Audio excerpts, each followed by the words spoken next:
Time currently L minus 8 hours, 15 minutes, 35 seconds and counting. For those just joining us, you're looking live at Launch Complex 39B, where the Space Launch System rocket and Orion spacecraft patiently awaiting to support the launch and the flight of 4 astronauts on a journey around the moon and back. The mission name, Artemis 2, the first time that an Orion spacecraft will have a crew on board, and the first time that humans will be leaving low Earth orbit since Apollo 17 in 1972, more than 53 years ago. A lot has happened since then, of course. The technology has improved. The mandate for what we are hoping to achieve on the moon has changed and evolved over time, and we are thankfully going to be joined here in just a second by one of our latest live guests to talk all about what we're seeing here today, what's going to be coming down the lunar pipeline. We're joined by UCF's Dr. Phil Metzger. He is an associate professor there, also got his PhD from UCF, and is currently the director of the Stephen W. Hawking Center for Microgravity Research. Dr. Metzger, thank you for joining us today. Good morning. Glad to be here. We're glad to have you, and we were just talking before we got back on the hot mics here that a lot of excitement really starting to build for the Artemis 2 mission. You know, you are in Orlando there, you know, very well versed with UCF from your time getting your doctoral degree and, of course, now in a professorial role. How is the campus feeling about being a part of this moment in time where we are now, as a generation, seeing humans on a path back to the moon? Well, there's fantastic excitement growing on the campus among the students and the faculty. You know, the University of Central Florida calls itself Space U because we're so connected to the space program. We have faculty that are working on payloads that are going to go on the Artemis 3 mission, and this is a step towards those payloads going to the moon. So we're very excited. Well, and that's a good place to start because, of course, while Artemis 2 is a good stepping stone for the Artemis program, Artemis 3 has kind of changed a little bit in the past just a couple of weeks, at least publicly facing. It went from being a lunar landing mission to now being one in, at minimum, low Earth orbit. They're still architecting to see if maybe a high Earth orbit can factor in. But for your students that are working on payloads and projects for that mission, has their work changed, or how are they adapting to the new announcements that came down from the administrator? It hasn't been any impact yet. We are not really even started building the payloads yet. The contracts were just written recently, and it's a several-year project, so we might need to add a little no-cost extension at the end to stretch out the funding to be able to support the mission when it occurs, but at this point we haven't had to factor that in. That's fair. And you know, for folks that are unfamiliar, in your area of research, you cover, of course, topics concerning the commercial space economy, but also lunar surface plume interactions. And we've got some big rockets that are going to be heading towards the lunar surface in both SpaceX's Starship and Blue Origin's Blue Moon Mark II. They've got a Mark I cargo lander that's going to be heading towards the moon. It'll be the biggest lander trying to touch down on the surface. You know, just starting at that top level, this has got to be a really exciting moment for you to be able to get some of that data and look through things like the SCALPS experiment that flies with some of these commercial lunar payload services missions. Absolutely. The challenge with planetary science and with planetary engineering, space exploration, is that things behave differently when you go to another world because the gravity, the atmosphere, the geology, the plasma environment, and we really can't anticipate how things are going to perform. So we have to be there. We have to get missions to the lunar surface to get the data that we need to solve the physics to be able to predict how rocket exhaust blows lunar soil. And so we just need to get back. It's been too long since we've had humans on the moon, and it's been too long since we've had a significant scientific effort happening on the moon. So let's go. Let's go indeed. You know, we did see a successful landing last year with Firefly's Blue Ghost Mission 1, which did have a SCALPS payload on board, so it gave a nice sort of precursor to some of the missions that will come down. I wonder, in your early assessment of that, comparatively smaller engine than what we'll see on a Starship lander, certainly, and with the Blue Moon Marks 1 and 2, what's been your early take on how much these engines are going to be impacting the surface and how much work we might need to do to prepare for a larger lander? Yeah, so it is a function of the size of the lander. So we had a 7.5-ton lander during Apollo. These CLIPS missions are in the range of 1 ton, and the Mark II, I'm not sure the number, but I think it's around 20 tons, so about 3 times the mass of the Apollo lunar module. And then the Starship, I don't know the number, but it's somewhere between 100 and 200 tons, let's say mid-value 150. So that's about 20 times the mass of the Apollo lunar module. And so the thrust is going to be 20 times higher at touchdown. We may see phenomena that did not occur before in Apollo. Instead of just scouring the surface and creating a broad, shallow scour zone, there could actually be some deep cratering. We need to solve the physics. It's going to take some effort on the lunar surface to do that. So these missions are highly valuable. We're putting payloads to measure these plume effects that we did not have during Apollo. And we've already tapped the data from the Apollo missions to the maximum extent. We've analyzed every frame of video. We looked at every flying rock in the plume and measured its velocity. And we've taken that as far as we can, but now we have to have some instruments that'll measure the velocities of the particles and measure the flux of the ejecta and measure how far it travels so that we can solve the physics finally. And for those who aren't familiar with your background, you are certainly no stranger to these areas here at the Kennedy Space Center. In fact, you were one of the co-founders of SwampWorks, which takes its name as a spinoff of Lockheed Martin's Skunks Works to, push the envelope on some of the more creative endeavors on tackling some of these hard problems. One of which is, looking at how we can prepare for these future large landers and, sending some different types of robotics to prepare the groundwork, maybe create some berms to protect some other architecture. What was your time like at SwampWorks and your thoughts about, that engineering that's coming out of Kennedy now these days? Yeah, so it's world class what's happening inside NASA. They have the funding and they have the workforce with skills and they have the facilities to try things and do things that are not commercially viable. And that's really what we need NASA to be focusing on, pushing the envelope of what's possible so that we can do more and go farther in space. I was part of the Space Shuttle launch team for about 10 years, and then I worked on assembling the space station. So I had the operational experience, and then I moved into the low technology readiness level innovation, trying to get technologies ready to go into a spaceflight architecture. What we're seeing now happening with the Artemis program is all those years of effort finally being built into flight hardware and finally going to the moon. So it's very satisfying. And I'm sure very satisfying to see how much the administration is putting an emphasis on that with the recent announcement of the moon base and all of the various elements that are going to come along with that.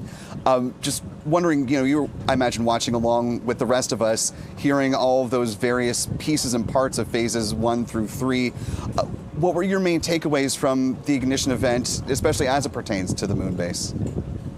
Well, I haven't been following along. So, you mean the ignition event? Okay, so yes, I yes. got you. I'm sorry. Mm-hmm. Yeah, I'm super stoked about that. I feel like Jared Isaacman is making all the right decisions, and I hope that the administration will be able to get Congress to fund all of these endeavors. That NASA can't just do whatever it wants with the budget that it gets. It's controlled by Congress down at the project level. And so we need Congress to grasp this vision that Administrator Jared Isaacman has been communicating. And I think we will. I think the arguments are compelling.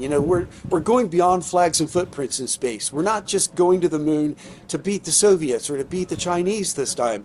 We're going to the moon because it is a new domain of crucial economic activity for human civilization. And I think that the leaders in our government are going to understand that and fund these new endeavors. So I am super stoked about it.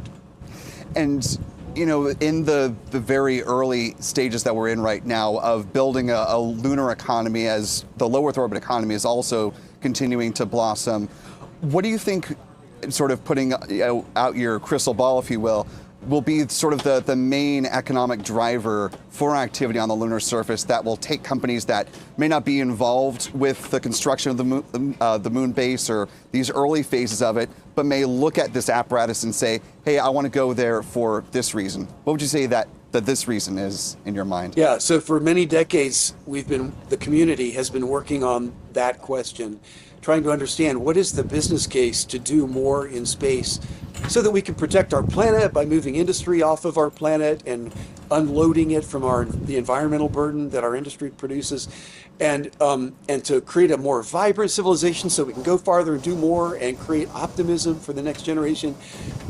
We need to have commercial applications because taxpayer funding can't afford to do all of that. But it's a hard problem. And the most recent, one iteration back, everybody was talking about water on the moon. I still think water is going to play a dramatic role. We can turn it into rocket fuel. We can use that rocket fuel for sending astronauts to Mars and for boosting communication satellites in the near Earth space. It was still a borderline business case, but the new buzz is data centers in space. And I have done analysis of it. I'm fully on board. In fact, I've been predicting for about 5 years that that's where we're going. And the math lines up. It's not quite economic yet, but within a few years, it will be economically viable to start putting data centers in space. And once we start doing that, we've got customers in space for lunar resources. And I think that's going to cause a dramatic amplification of development on the moon. In fact, I've modeled that with a very rigorous economic model, and it shows that we're going to have fantastical growth in space beginning now for decades to come until eventually the in-space economy will exceed the entire terrestrial economy. And to that point of having the data center model built out in low Earth orbit, when you've got both Blue Origin and SpaceX talking about these massive constellations, I mean, SpaceX is, I believe it was a million satellites. Do you think that the sheer volume of those data centers may become problematic at some point as we continue to put other satellites that will need similar orbits at varying points? Just your thought on sort of the proliferation and the buildup in low Earth orbit as we're actually, before you said, just seeing a little bit of an update here on the fueling process, about 50% of the way, 48% on liquid hydrogen for the upper stage, and making good progress on the core stage there. Sorry, saw the graphic pop up, wanted to address that, but then the question to you, sir. Yeah, so I think the more immediate concern is going to be environmental pushback of building data centers on the Earth. And that's the entire motivation for putting them into space. Earth is precious. We cannot create more Earth. And it's politics about building out are always local politics. So that creates an economic motive. It creates a cost of delay that makes space become economically viable. The next question is what happens about crowding in space. That will not be a problem for a while because space is so huge. And they're not going to be putting all the data centers in low Earth orbit. They'll be putting them initially primarily in a sun-synchronous orbit at a variety of altitudes above the Earth. It'll be a network of satellites beaming data between each other, including some that are much farther away with a higher latency. But in the long run, most AI will be talking to other AI rather than to humans. You know, we humans have a limited bandwidth. And so most AI will not need low latency. And so I think we're going to be seeing a lot of AI develop out of the Earth-Moon Lagrange points on the lunar surface eventually. and other points in space farther from the Earth. So I think there's not really going to be a serious problem if we manage it well. Well, that's certainly good to hear. And, wrapping up our conversation, bringing things back to Artemis 2, there's a lot of important milestones that are going to be happening in this 9 days and some change mission. What are you most closely watching for to see the crew get past that point and to see the performance of either the rocket, the spacecraft? What's got your eye for Artemis 2? Well, it's always scary to watch a rocket launch that has humans on board. So I'm most concerned about the first 9 minutes until main engine cutoff. I think once we get past that, there's a lot more breathing room in the mission for the safety of the crew. But I am going to be watching closely when they do the proximity operations with the upper stage and the Orion capsule. And I'm also excited about releasing the CubeSats around that same time. Getting some CubeSats into a very eccentric high orbit. So those will be exciting moments. Dr. Phil Metzger with UCF, thank you so much for joining us this morning on what we hope will end up being the launch day of Artemis 2. Thank you, sir. My pleasure. Let's go. Let's go, indeed.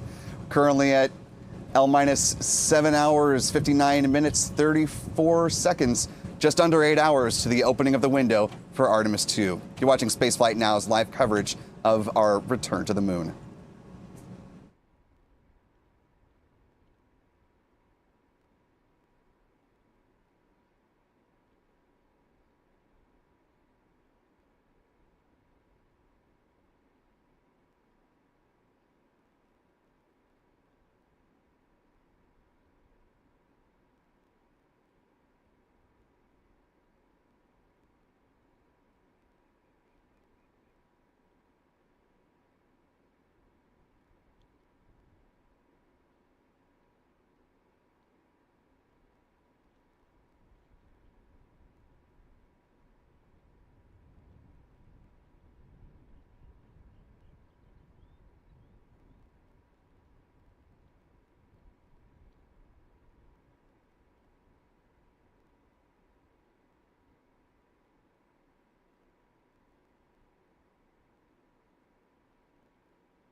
Time currently L-7 hours, 56 minutes, 14 seconds and counting. Our thanks to Dr. Phil Metzger with UCF for joining us.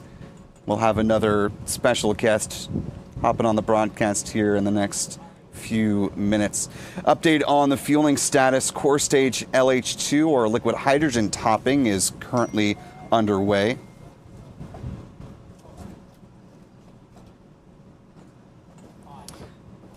That'll be followed by the liquid hydrogen tank on the core stage going into replenish mode in the next couple of minutes.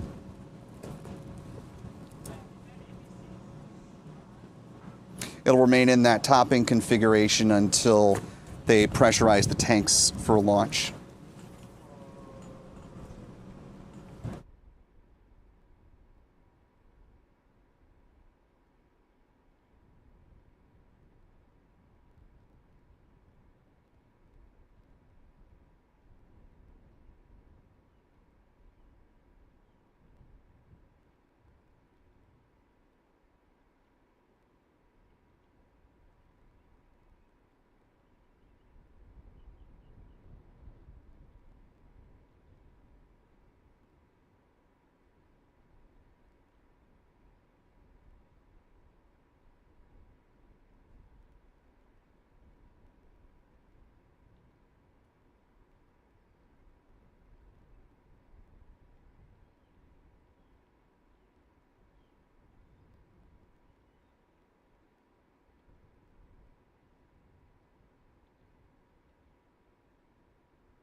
Local time currently 10:39 a.m. Eastern, 14:39 UTC. You're looking live at Launch Complex 39B, where fueling continues on the Space Launch System rocket.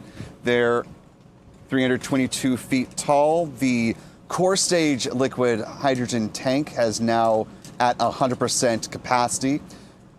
Loading continues on core stage liquid oxygen, was about 70% filled, and the fast fill on the liquid hydrogen side for the interim cryogenic propulsion stage is underway in that fast fill configuration. Liquid oxygen loading on board the upper stage will begin after liquid hydrogen loading has wrapped up. As we continue on with our broadcast here at Spaceflight Now, we have been joined by some wonderful guests so far to talk about the rocket, the space economy, and we have another great guest that is able to address both. We are joined by Mike Gold of Redwire Space, the company's president. Mike, it's always good to talk to you. Thank you for joining us on this historic Artemis II launch day, sir. Thank you for having me, Will. Greetings from the rolling Redwire studio here as we drive to the base.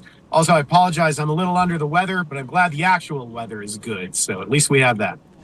You know, you gotta count your blessings where you can, and 80% favorable weather, we will take that all day long. Take that all day long, Will. And so as I was, setting up your introduction for folks unfamiliar, the Orion spacecraft has, of course, a lot of systems, a lot of people involved, but Redwire has a really unique piece of the Orion architecture. For folks that may have been following the Artemis 1 mission, you guys have what are known as the eyes of Orion, the camera system that provided those fantastic views from the tips of the solar panels as well as other parts of the vehicle. Talk about the camera system and why that is such an important piece of both the actual functionality of the mission, but also the storytelling behind it.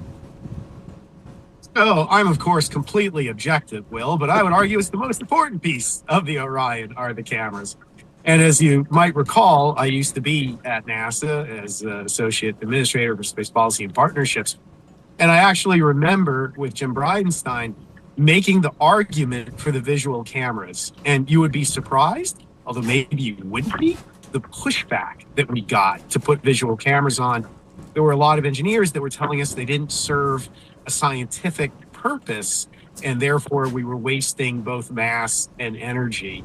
But thanks to Jim Bridenstine's leadership, and of course I pushed a bit too, we would tell them the camera is the mission, that if we can't bring back visuals from these missions that we share with the public, you won't get the bucks for the Buck Rogers, you won't get the support, and most important of all, you won't be able to take the world on this extraordinary journey of discovery that is Artemis. So it's ironic, I don't know if that's the right word for me, to have pushed so hard for the visual cameras to be on, and then landed at the company that's actually has the honor of building those visual cameras. So 11 cameras built by Redwire, both internal and external, this time with astronauts on board. We're excited to get some of those internal shots of our brave astronauts. So just so excited to be able to bring this mission to everyone through the cameras. Well, and for folks that recall the Apollo era, when we saw the Apollo 8 mission go on, the moonrise photo was the one that captivated the world. It was on the cover of Time magazine and newspapers across the country. I mean, it was the sort of cornerstone, one of them at least, of the Apollo 8 mission that, we got to look back at ourselves from the moon's vantage point for the first time. Yeah, absolutely iconic. And the power of this imagery, as you say, is influential geopolitically. And let's be clear, we are in an existential struggle with China. And today, we hopefully will be not just launching our astronauts, but launching our values to space. And the imagery is the key part of delivering that message here at home in terms of who we are. We are explorers. We are brave. We are looking optimistically to the future, and abroad as to what America stands for. And those pictures are proof. Those pictures are push. And those pictures are evidence of not only America's accomplishment, but that of the unprecedented Artemis Accords family of nations. Well, and to the point of the Artemis Accords, you know, the last time you and I had the chance to talk face to face was back at last year's Space Symposium in Colorado. And at that point, there were a little bit more than 50 Artemis Accords signatories. And now I believe we're certainly more than 60, I think getting close to 70 at this point. 61, Will. Not that I'm keeping track. 61, yes. Thank you for the accurate number. You know, we talked about it then, but, you know, for the audience that didn't see that part of our conversation, just your thoughts about how the Artemis Accords, along with the program, have endured, and what do you think that piece of it really brings to bear as we persist further in lunar exploration? International cooperation brings with it so many advantages, and one of which is sustainability. That the very initial purpose of the Artemis Accords was to help sustain the Artemis program. That we, as you know, have not been back to the moon since Apollo. And the reason for that is not technical. It's not a rocket equation issue. It's political.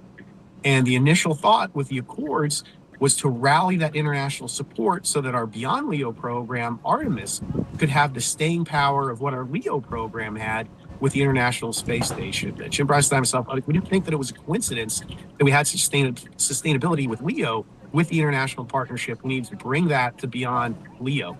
And what I'm so pleased with at the Ignite event last week at NASA headquarters, all 61 signatories were invited to that event. Unprecedented.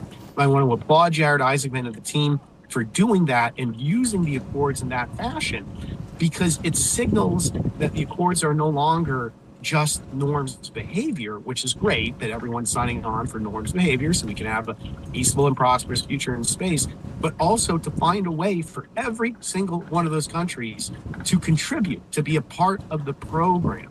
That was always the idea, that the Accords allow the Artemis program to be the broadest, most diverse global human spaceflight program in history, and to ensure, again, that we are bringing the world together. We are leading it rather than China. Space should be about the Artemis Accords values of safety, transparent science, entrepreneurialism, not secrecy and danger that we see in the Chinese program. Let's go forward together in hope, in light, in transparency, and the Artemis Accords will lead the way. Well, and bringing up China, they're a notable absent member of the Artemis Accords. You know, one of the most prolific countries launching today, you know, with, of course, lunar ambitions as well, wanting to get their own astronauts or taikonauts on the lunar surface by 2030. Do you foresee in the next several years, perhaps, or, you know, as the moon base gets built out, that there could be a way to have a meeting of the minds and an agreement such that you could see China become an Artemis Accords member at some point down the road? Or do you think they will continue to persist as Administrator Isaacman calls them, the great rival that, you know, spurs the U.S. towards its innovative state? Oh, you caught me on an optimistic day when we're launching astronauts to the moon. And, you know, I'm a Star Trek fan, so as Mr. Spock says, there are always possibilities. Absolutely. It's very apropos today. And I believe that there is no Chinese equivalent of the Artemis Accords. They haven't released their norms of behavior. I believe that in their international lunar agreements that they include some norms behavior for partners who have signed that, my understanding, are very similar, if not identical, to what is in the Artemis Accords. So there's certainly the potential for common ground. And I do think it is worth reaching out to see if we can seed that commonality, if we can find a way to come together, build a bridge when it comes to space policy. So yes, I believe there's the potential for us to come together, because the Accords are all about implementing the Outer Space Treaty. They're common sense. I'm less optimistic that China would actually follow what they sign on to. But even if we could get them to agree publicly to these common sense universal principles, I think that would be immensely helpful. So I hate to quote a New York Yankee. As a Red Sox fan, it's tough to make predictions, particularly about the future. But I do see hope. And look, even if the Chinese doesn't sign, it's important to lead by example. I'm a recovering attorney. I believe in the power of precedent. And that's why the Accords are setting a vital precedent that even if China doesn't follow them, there's peer pressure, there's a forcing function that America leads the way and shows what good looks like. Well, as the mobile Redwire Studios reaches its destination, I'll make this my final question. Of course, as we began our conversation, the eyes of Orion are Redwire, but you have your, engineers involved in a whole bevy of various projects. Just wanted to wrap up by asking what the rest of 2026 looks like for Redwire Space. And then also, as the various components of the moon base start to get fleshed out with the various contractors and members of industry, where do you see Redwire most leaning into with that infrastructure? So forget the rest of the year. You don't even have to go the rest of the week before we get to the next Redwire activities. Specifically here at Kennedy Space Center, I believe on April 8th, we'll be launching more of our pillboxes to the International Space Station. And this is where we've now flown 43 of these units that leverage the microgravity environment to produce larger, more uniform seed crystals that then have been brought down to Earth and show that we can create drugs from these seed crystals that have better efficacy, better longevity, more solubility. So we will be continuing this incredible momentum of merging the biotech and pharmaceutical fields with the space field in a way that I believe will be revolutionary to both. And that's an example of the benefits of going to space, going to the moon, that we are going to substantially improve life here on Earth. We also will be shipping out and finishing soon more of our solar arrays, the rollout solar arrays, innovative technology, both for the International Space Station and for what was the power and propulsion element for Gateway. Now it looks like those will be going to Mars, which is incredibly exciting. So it's another great example of how we tend to separate out LEO and beyond LEO. It's the same ecosystem. Those arrays that we develop for the ISS going to Mars. And we hope on the moon that not only do our arrays roll out, they also retract. And that's an incredible thing when it comes to protecting the arrays from regolith, which is a enemy on the moon that's even more pernicious than the Chinese. So we're very excited at Redwire to see not just the cameras, but the arrays, our micrograv activities, our radiators, and even our lunar surface systems like Mason, where we've got a system that will use microwave radiation to sinter regolith to create landing pads, berms.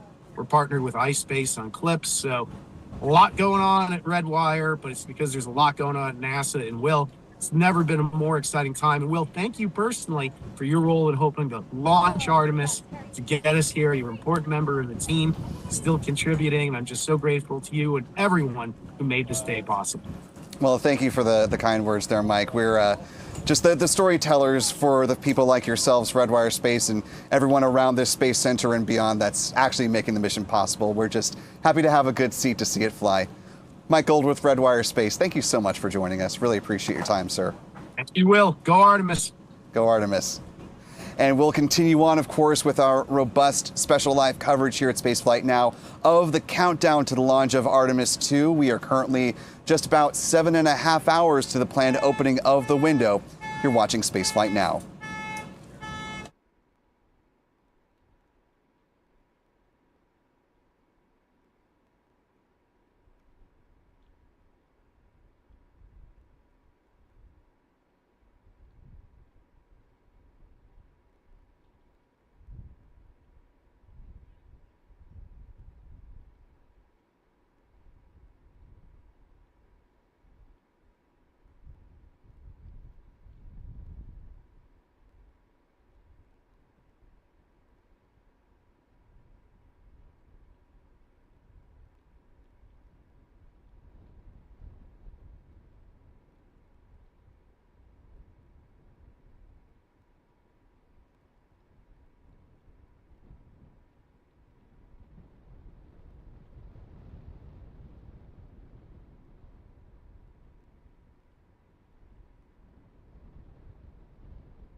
time currently, local time 10:55 a.m. Eastern, 14:55 UTC for those joining around the world. Our thanks again to the folks at Redwire Space and to Mike Gold for joining us for that wonderful conversation. Taking a live look there from a high view on the Mobile Launcher 1, looking down at the Orion spacecraft. Most recent milestone in the fueling timeline, the interim cryogenic propulsion stage, the upper stage liquid hydrogen vent and relief test is currently underway. Seeing a little bit of that venting there in front of the rocket. This is a precursor to the conclusion of liquid hydrogen tank topping, which we're expecting a little bit past the top of the hour here.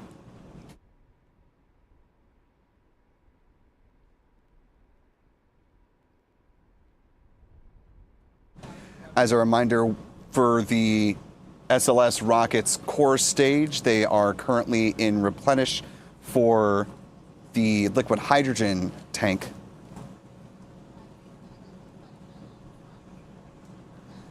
Liquid oxygen in fast fill currently, as it has been for some time.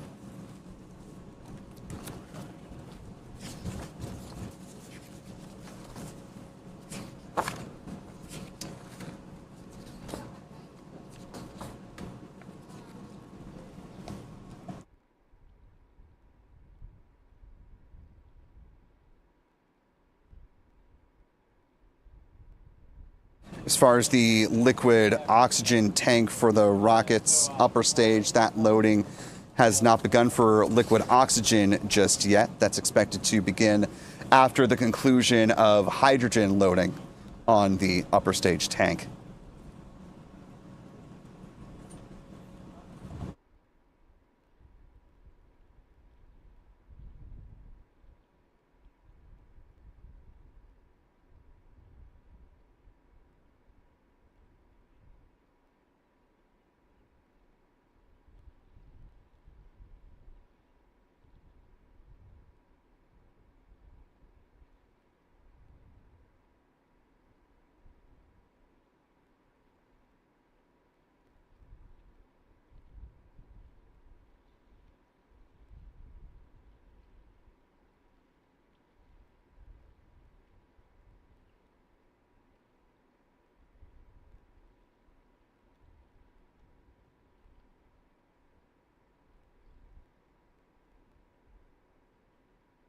Taking a look back at our live chat here, I want to thank the more than 5,200 of you who are watching along with us live this now late morning.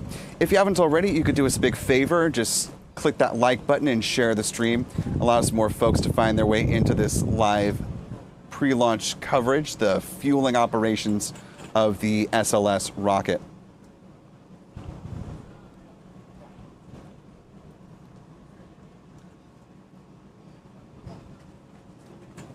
Worth mentioning, as it is for every stream, that our ability to go live, especially with big launch coverage like today, is made possible in part by our enduring channel members here on YouTube. So big thanks to folks like Rob Haz, Cumulus Granatus, M. Teresa, Lone Solopolist, Jamie, Jacob Leathers, and many, many more.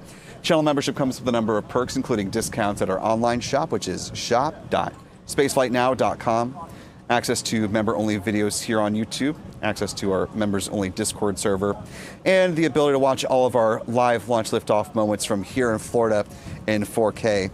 And boy, do we have some spectacular 4K views for us.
Local time here, 11:10 a.m. Eastern. L minus 7 hours, 12 minutes, 57 seconds and counting. You're looking live at the Space Launch System rocket and Orion spacecraft as the upper stage vent and relief test continues on. Scheduled to last about 25 minutes in duration, so making progress through this part of the count. That'll be followed by the topping of liquid hydrogen on the upper stage. And then like with the core stage hydrogen tank, it will go into replenish.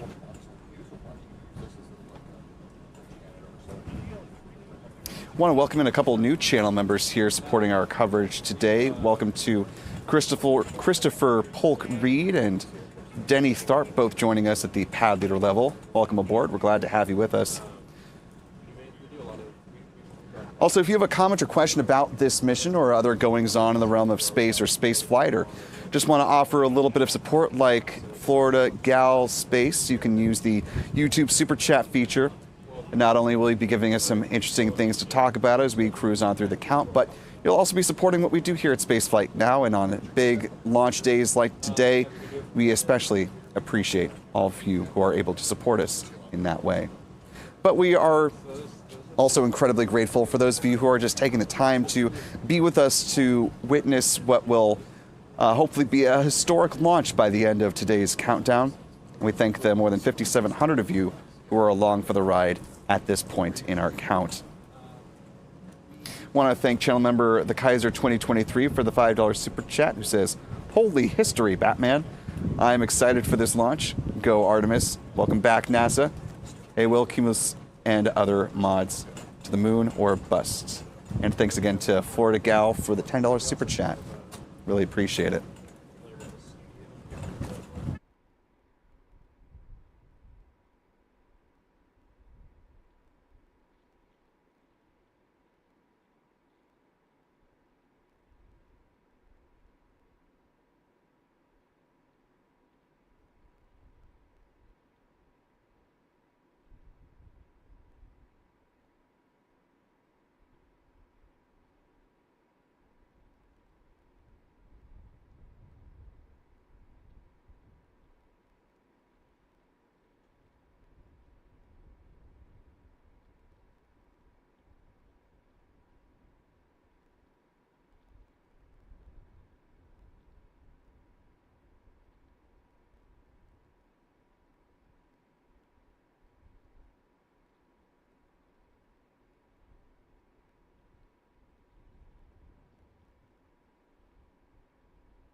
Time now L minus 7 hours, 7 minutes, 42 seconds and counting. Upper stage liquid hydrogen is now in replenish, according to the latest update just a second ago from NASA. As you can see, the liquid oxygen or hydrogen tank on the core stage has been in replenish for some time now. Liquid oxygen load on the core stage is just about to conclude. It's getting very close, ticking higher, 93% now for that tank with a capacity of 196,000 gallons, or a little more than nearly 742,000 liters, thereabouts. Now that the upper stage liquid hydrogen tank is in replenish mode, the next big mission milestone will be to activate the Orion communication system and make sure that they tune to the correct frequency for mission control. In about half an hour's time, the core stage LOX topping should be achieved. The loading of liquid oxygen, a little bit of a slower pace.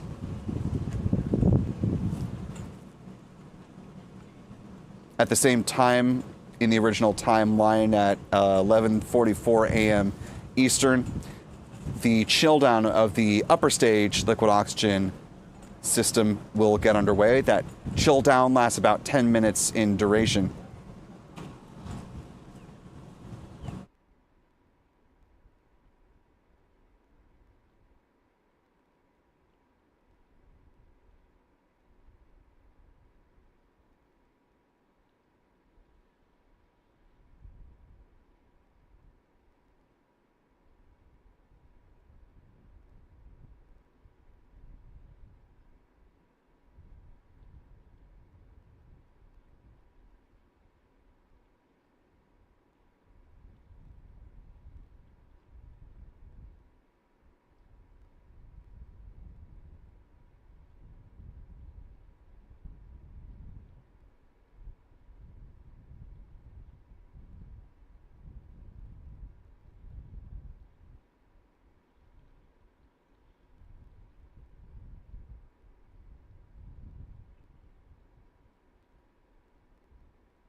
We are just under L-7 hours here on the countdown to the opening of the launch window for NASA's Artemis 2 mission. A planned moonbound flight, a free return trajectory that will see, if all goes well, NASA astronauts Reed Wiseman, Victor Glover, and Christina Cook alongside Canadian Space Agency astronaut Jeremy Hansen loop around the moon and back on a more than 9-day mission, aiming for a safe splashdown off the coast of San Diego in the Pacific Ocean. Giving you an update on the fueling process here, you can see the liquid oxygen tank now nearly reaching flight levels, approaching 99% at 98 at the moment. Liquid oxygen load on the rocket's upper stage will get underway shortly. We're expecting the chill down for the LOX on the upper stage to start at about quarter till noon here on the East Coast. We'll keep a close eye on that and keep you informed of when that gets in work. In the meantime, of course, we've been talking to a lot of folks throughout the day and had the opportunity to talk with some experts who weren't able to be here on launch day, but we wanted to bring you, dear audience, along with the ride and give you the best possible information about the rocket and the space ecosystem as it stands here today. So I want to go ahead and give you our interview that we had with ULA's Gary Wentz to talk all about the interim cryogenic propulsion stage as well as other goings-on with United Launch Alliance. Well, Gary, thank you so much for joining us as we're sitting here on the eve of the launch of Artemis 2. Yeah. How are you feeling the first time that ICPS will support humans? Very excited. This is the first flight of putting humans on an ICPS upper stage. We were fortunate enough to put humans on a Centaur, so this kind of rounds out the entire family, and I know our entire team and all our suppliers are really excited about it. Yeah, I mean, having had that opportunity with the Starliner crew flight test, you got that human heritage with the RL-10. What were some of the big learnings from that? Obviously, RL-10's got 60 years behind it, but, right. Having that extra notch in its belt. We learned a lot. We learned what our system's capable of. We learned how we mitigate some of the human factors that play in with having astronauts on board. And on board, they're trying to conduct different operations. So it's something we had to factor into how we actually perform. And a little bit different, obviously, with Starliner and a Centaur versus the ICPS and Orion, but from hearing back from those astronauts, do you expect it to be sort of a similar ride uphill for these four guys?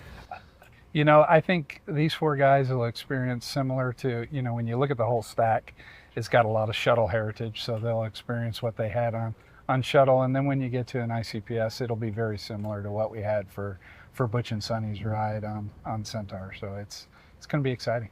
And you'll get a nice view of it, of course, during the proximity demonstration. Yes. What are you kind of hoping to learn from that feeding into Artemis 3 if NASA decides to use ICPS for that, or if that gets moved to Artemis 4? Yeah.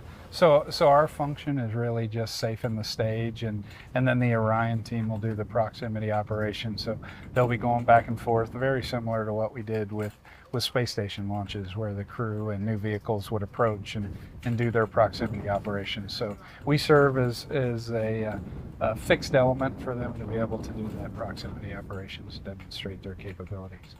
And the third ICPS has been delivered and ready for some time, so even with this increased cadence, you guys have it right in the barn ready for them. It is. The third ICPS is sitting in the Delta Operations Center. It's undergoing final processing, and we'll be ready to launch as soon as the mission comes up, so really excited. So when you get that call and you have to bring it over to the VAB, what are the main preparation points to get it ready to go into stacking? Yeah, so we go through and do a full functional, check out the hardware, and then there's some servicing that we do and installing hardware, batteries, some of the limited life stuff, and then we'll transport over here to support stacking on the SLS. And it's a dynamic time for ULA. I mean, as we're sitting here, you've got an Atlas on the pad, and lots happening out west at Vandenberg. I guess just to start at that point, it's a busy time for the company kicking off 26. It is. It's very busy. We've got an Atlas on the pad that we're working to launch a Kuiper mission on. In parallel, we're completing a second processing facility for Vulcans here on the Cape.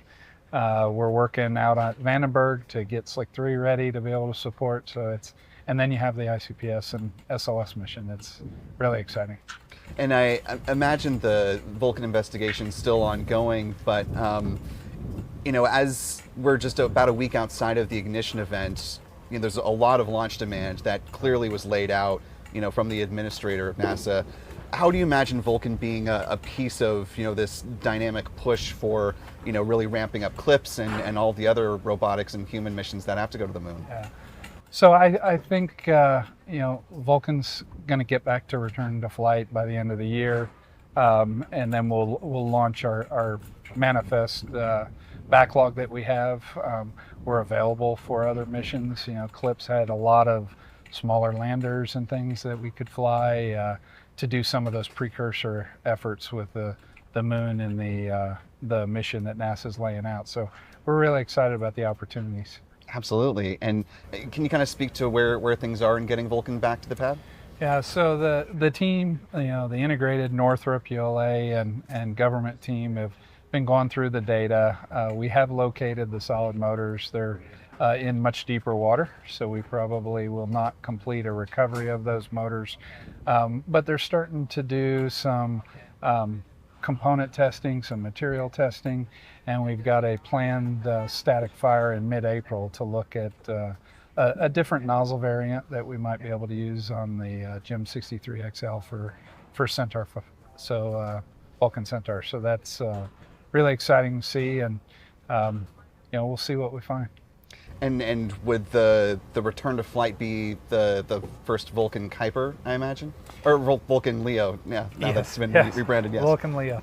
That will likely be the first mission that we fly, yes. Awesome.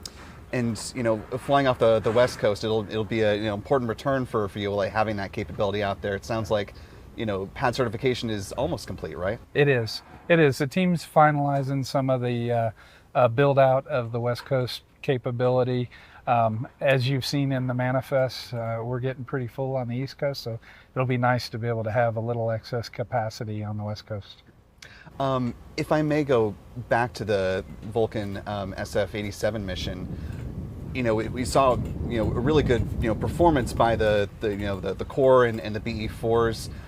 Noticed a little bit of a roll in that. Can you describe what we were seeing in that moment? Yeah, there was some asymmetric thrust when we had that solid motor fail, reduced performance. So the BE-4s and our avionics system gimbaled to control that. We did see some roll, and the BE-4s were able to compensate to arrest that roll, and we were well within our environments and limits, so it was nothing overly concerning for the team.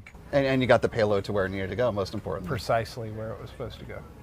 So a busy year ahead for ULA, certainly, with everything. You've got your new barge coming online as well. Yes, they floated that a few weeks ago, and so we're doing our final preparations. We'll go out and do sea trials, and then we'll have 2 ships that we can actually transport hardware both to East and West Coast. And will one be sort of designated East, one designated West, or does it kind of depend on where hardware needs to go? We'll go back and forth depending upon what missions and what cadence we need on what coast. We'll use both rockets equally, rocket ships. Bringing it back to Artemis too, obviously the first time that a launch vehicle supports humans is important, and there's a lot to consider. Going into the flight readiness review from the support from ULA's perspective, what were some of the things that you wanted to make sure that the mission management team knew about the readiness and the performance of ICPS RL-10? Yeah. The nice thing about the ICPS is it has a long heritage flying national security missions. Those are extremely important. Likewise, putting humans on board is extremely important. And so instilling upon that team the confidence that we had with the upper stage was really critical for us. It's a flight-proven upper stage, so very happy to have it on board. You know, and I know your time is precious, and there's other people that want to talk to you today, so I'll make this my last question. Is there anything about the ICPS that maybe folks don't necessarily appreciate that you want them to know going into a mission as critical as this? Yeah, I would say, you know, it has a history flying national security payloads. So it's flown critical sensitive instruments. We had to make some modifications for performance. So it has additional capability that the Delta IV upper stage didn't have.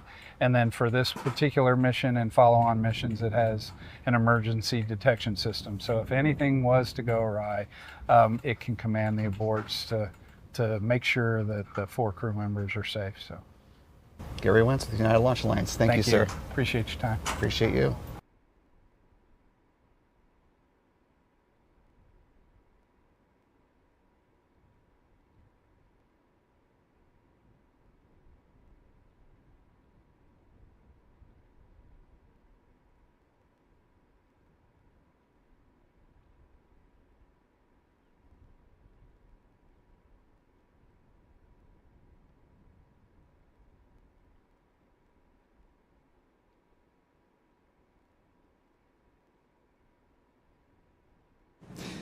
And that was our interview with Gary Wentz with United Launch Alliance, talking all things Vulcan, Atlas, and the ICPS, the upper stage of the Space Launch System rocket, getting ready to lift off potentially as soon as 6 hours and 48.5 minutes from now. As far as the fueling status for the SLS rocket, we're currently at flight levels for both the liquid hydrogen tanks on the upper stage and the core stage. Liquid oxygen load on the core stage is nearing completion, and we are anticipating the start of liquid oxygen load on the upper stage very soon.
Time currently L-6 hours, 46 minutes, 26 seconds and counting. As the fueling process continues on, we are also nearing the point in the count about an hour from now, a little bit more, when the flight crew will begin donning their flight suits, formerly called the Orion Crew Survival System, or the OCS. We'll have a special story to talk all about that, so you're going to want to stick around for that. But of course, we're talking about astronauts heading to the moon, and who better to bring into the conversation than an astronaut who herself has traveled into low Earth orbit. We are very fortunate to be joined right now by Dr. Sian Proctor, who had the Prosperity seat on board Inspiration 4, got the patches all around, a fantastic jacket to show it off. Dr. Proctor, thank you for being with us today. Thank you for having me. It's such a pleasure. Well, it's a pleasure that our photographer Adam spotted you across the lawn and you had time to join us. So, thanks for making the time. Thank you. It's so exciting to be here because I keep saying, like, this is the launch of the decade, right? And I flew to space, so that's, forget about Inspiration 4. This is amazing that we're going around the moon for the first time in over 50 plus years. Yeah, I mean, for so many people alive today who never had the Apollo experience of seeing humans go beyond low Earth orbit, what do you imagine as an artist yourself, that moment will be like? What will that inspire? A lot of my generation, because I was born, I'm a moon celebration baby. I was born 8.5 months after Neil Armstrong stepped foot on the moon. That's right. And my family was working at the NASA tracking station on Guam. But I really didn't grow up with that. I grew up with the memorabilia, but not the memory. And so when they came around for Apollo 8 and they got the Earthrise shot, and that moment when they looked up Bill Anders and saw that, right? And I can just imagine how exciting it's going to be for this crew to have that moment, but then to capture it for the rest of the world in like really high definition video. Stunning and, 4K oh and HD. My God, it's going to be like, whoa, what is this? And to me, that moment of seeing the Earth and Earthrise, it created the environmental movement. Yeah. It had such a huge impact on the world. And now that we're going back, I feel like this is such a historic moment. Well, and we're sitting with your launch pad in the background, Launch Complex 39A. Yes. A slightly different ride, about 1.7 million pounds of thrust on the Falcon 9, about 8.5 million on this beast right here over on the other Launch Complex 39B. But for the vast majority of us who have never felt that experience of lifting off from the Kennedy Space Center, take us behind those final moments. What was that headspace like? And what was the ride like? It was awesome. Okay, I was super excited. The thing about it is none of us had been to space before. So we were excited, and our launch went off without a hitch, right? So the countdown clock is ticking down, and you're like, are we gonna go, or are we gonna go? And you're just so happy because I've been chasing space my entire life. And to get to that moment when we're lifting off, and I thought it was going to be bumpy like you see in the movies. Yeah. And it was pretty smooth. I mean, it was kind of like this because being the mission pilot, I had to monitor what the flight computer was doing, and I could read it just fine. Yeah. But I didn't have solid rocket boosters on either side. Maybe a little bit more of a jarring ride. So I can imagine that they're going to be like, let's do this. Yeah. And you've had the opportunity since then to share your story, bring people along inside that experience. Most recently here in Central Florida, you were speaking at SpaceCom, telling the story of how you got to the Prosperity seat, the poem that you wrote that embodies in the patch that you're wearing right now. What's it like as not only an astronaut but carrying the importance of being an ambassador of having had the spaceflight experience? Yeah, being Inspiration 4, and we have a unique patch in the sense that there are no names because Jared didn't know who was going to be the other 3 seats. And so to design a patch where you could see yourself as one of these spots is so significant when you're thinking about this next generation and how to inspire them.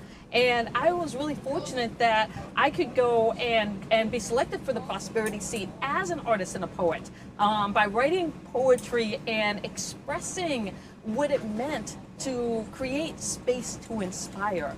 And I think that we need more of that because if we are truly going to make space available for everyone, we want to not just capture the science and technology and engineering people. We want to capture the hearts and minds of all of humanity. And I always say that there's science in art and there's art in science, and it's our job to create new modern Renaissance people, new modern Leonardo da Vinci's. Wouldn't that be something? Yeah. Well, and as someone who's not only an artist and astronaut but a geologist, and the concept of bringing the human experience into the space environment, what do you imagine it will be like for these 4 humans being able to see part of the far side of the moon that human eyes have never seen. It is going to be mind-boggling.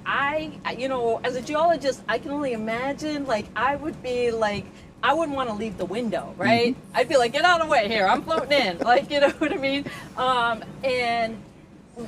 And to see things that we are just haven't experienced before, right? And to have that perspective, that orbital perspective, and how it changes you, because not only do you get the moon, but you get the Earth rise again, and that leaves an impact. And so I'm super excited for when they come back and they get to share the experience and stories and really humanize it through their own creative lens, because that's what makes a difference. When I was up on our flight, we had the cupola, the largest continuous window ever flown in space. And I remember floating up into it and looking at our planet and realizing I was being bathed in Earth light. And that term came to me just like that. I was like, this is Earth light. Yeah. And you know, most people know about sunlight, they know about moonlight, but they've never heard the term Earth light. And as a geologist and an artist, I was like, how do we not know this? And so to be able to come back and say, look, there's this thing, this phenomenon called Earth light, and it's the most beautiful light there is. Yeah. And so I'm excited for them to have those kinds of moments, those little insights that they weren't even expecting to have, and then to come back and share that with us. Well, and speaking of people having perhaps unexpected moments, your friend and former commander Jared Isaacman, now the NASA administrator, you must be proud, and you know, beyond that, I wonder how you're thinking about his most recent announcement, Ignition, and all the things that he and the rest of the NASA workforce have laid in front of us with the moon base, you know, nuclear propulsion that's on the table. I am so happy and excited for him. Jared is the most amazing, thoughtful individual. And for him to have this role as the NASA administrator, I can't think of anybody more perfect for the job. And we're seeing that. We're seeing him come with vision and excitement and inspiration. And that's what we need, because it reminds me of my dad and the Apollo era. And, you know, when John F. Kennedy said we go to the moon, that moment, I feel like we're back to that. And we get to go and stay. And, you know, I saw you just smile. You got permagrin going, because you can't help but smile, right? You can't help but be, like, excited about this new era of human spaceflight. And what I love about it is that, yes, you know, we've got NASA, they're going to lead the way, but we also have the opportunity for commercial space to come in and play an interesting part in this. Yeah. And the opportunity for commercial astronauts like me. Somebody said, would I love to go back? Yeah, sure. Maybe one day I will. You know, and that gives all of us hope that we may be one of these people. And you know, just lastly, you know, Artemis 2 is the stepping stone to everything that was laid out in the moon base plan and further exploration. What are you hoping to see? What are you wishing to see as the Artemis generation, as it's been called, really starts to take hold? Yeah, you know, I am really hoping to see what I laid out in the poem that won me my seat to space. In that poem, I talk about creating a Jedi space, a just, equitable, diverse, and inclusive space for all of humanity. And I really hope that as humanity goes out and becomes Earth's seed among the stars, that we figure out how to work together and bring all of humanity on that ride. Because it's the greatest form of human exploration, and it belongs to all of us. And I love that the United States gets to lead the way and set the example for that, right? We get to say that we're going to go and we're going to do amazing things, but we're doing it for humanity, and we're going to be able to, like, make our planet a better place as a result of that. One can only hope. Yeah. Astronaut, artist, geologist, Dr. Sian Proctor, thank you so much for joining us today. Thank you. I appreciate it. Live long and prosper. Yeah. And of course, we will continue to have robust, wonderful coverage of the Artemis 2 mission with fabulous guests like Dr. Proctor. So don't go anywhere. We're going to be making a transition in about 45 minutes time from this stream to the next, but you won't have to do anything at home. Just sit back, enjoy, grab some lunch, and stick along with us for the ride. You're watching Spaceflight Now's special coverage of the Artemis II launch.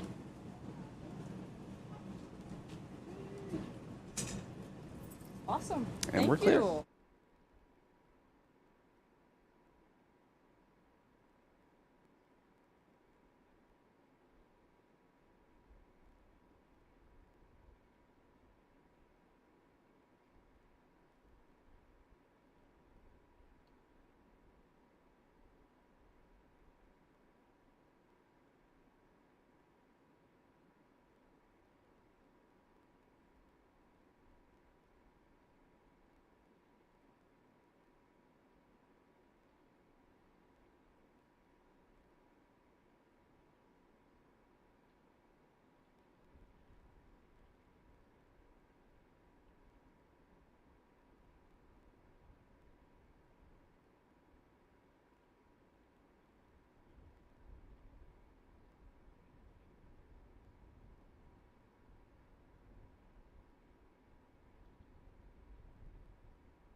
Time now, L minus 6 hours, 27 minutes, 13 seconds and counting.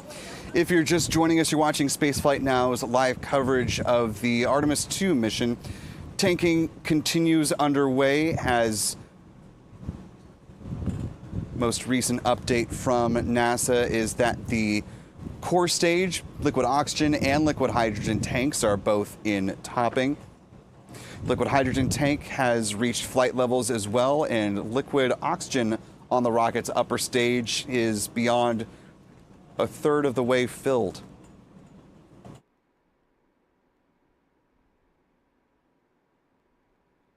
I want to thank the more than 6,000 of you who are watching along with us live today. If you haven't already, you could do us a big favor just by clicking that like button and sharing the stream, allowing some more folks to find their way into this live launch coverage. Also, big thanks to our moderators again, Jeff Hansen and Aussie Space Girl, for holding it down in the live chat. And thanks as well to one of our channel members, Cumulus Granatus, for helping to answer folks' questions as the coverage rolls on.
Time now currently L minus 6 hours, 18 minutes, 47 seconds and counting.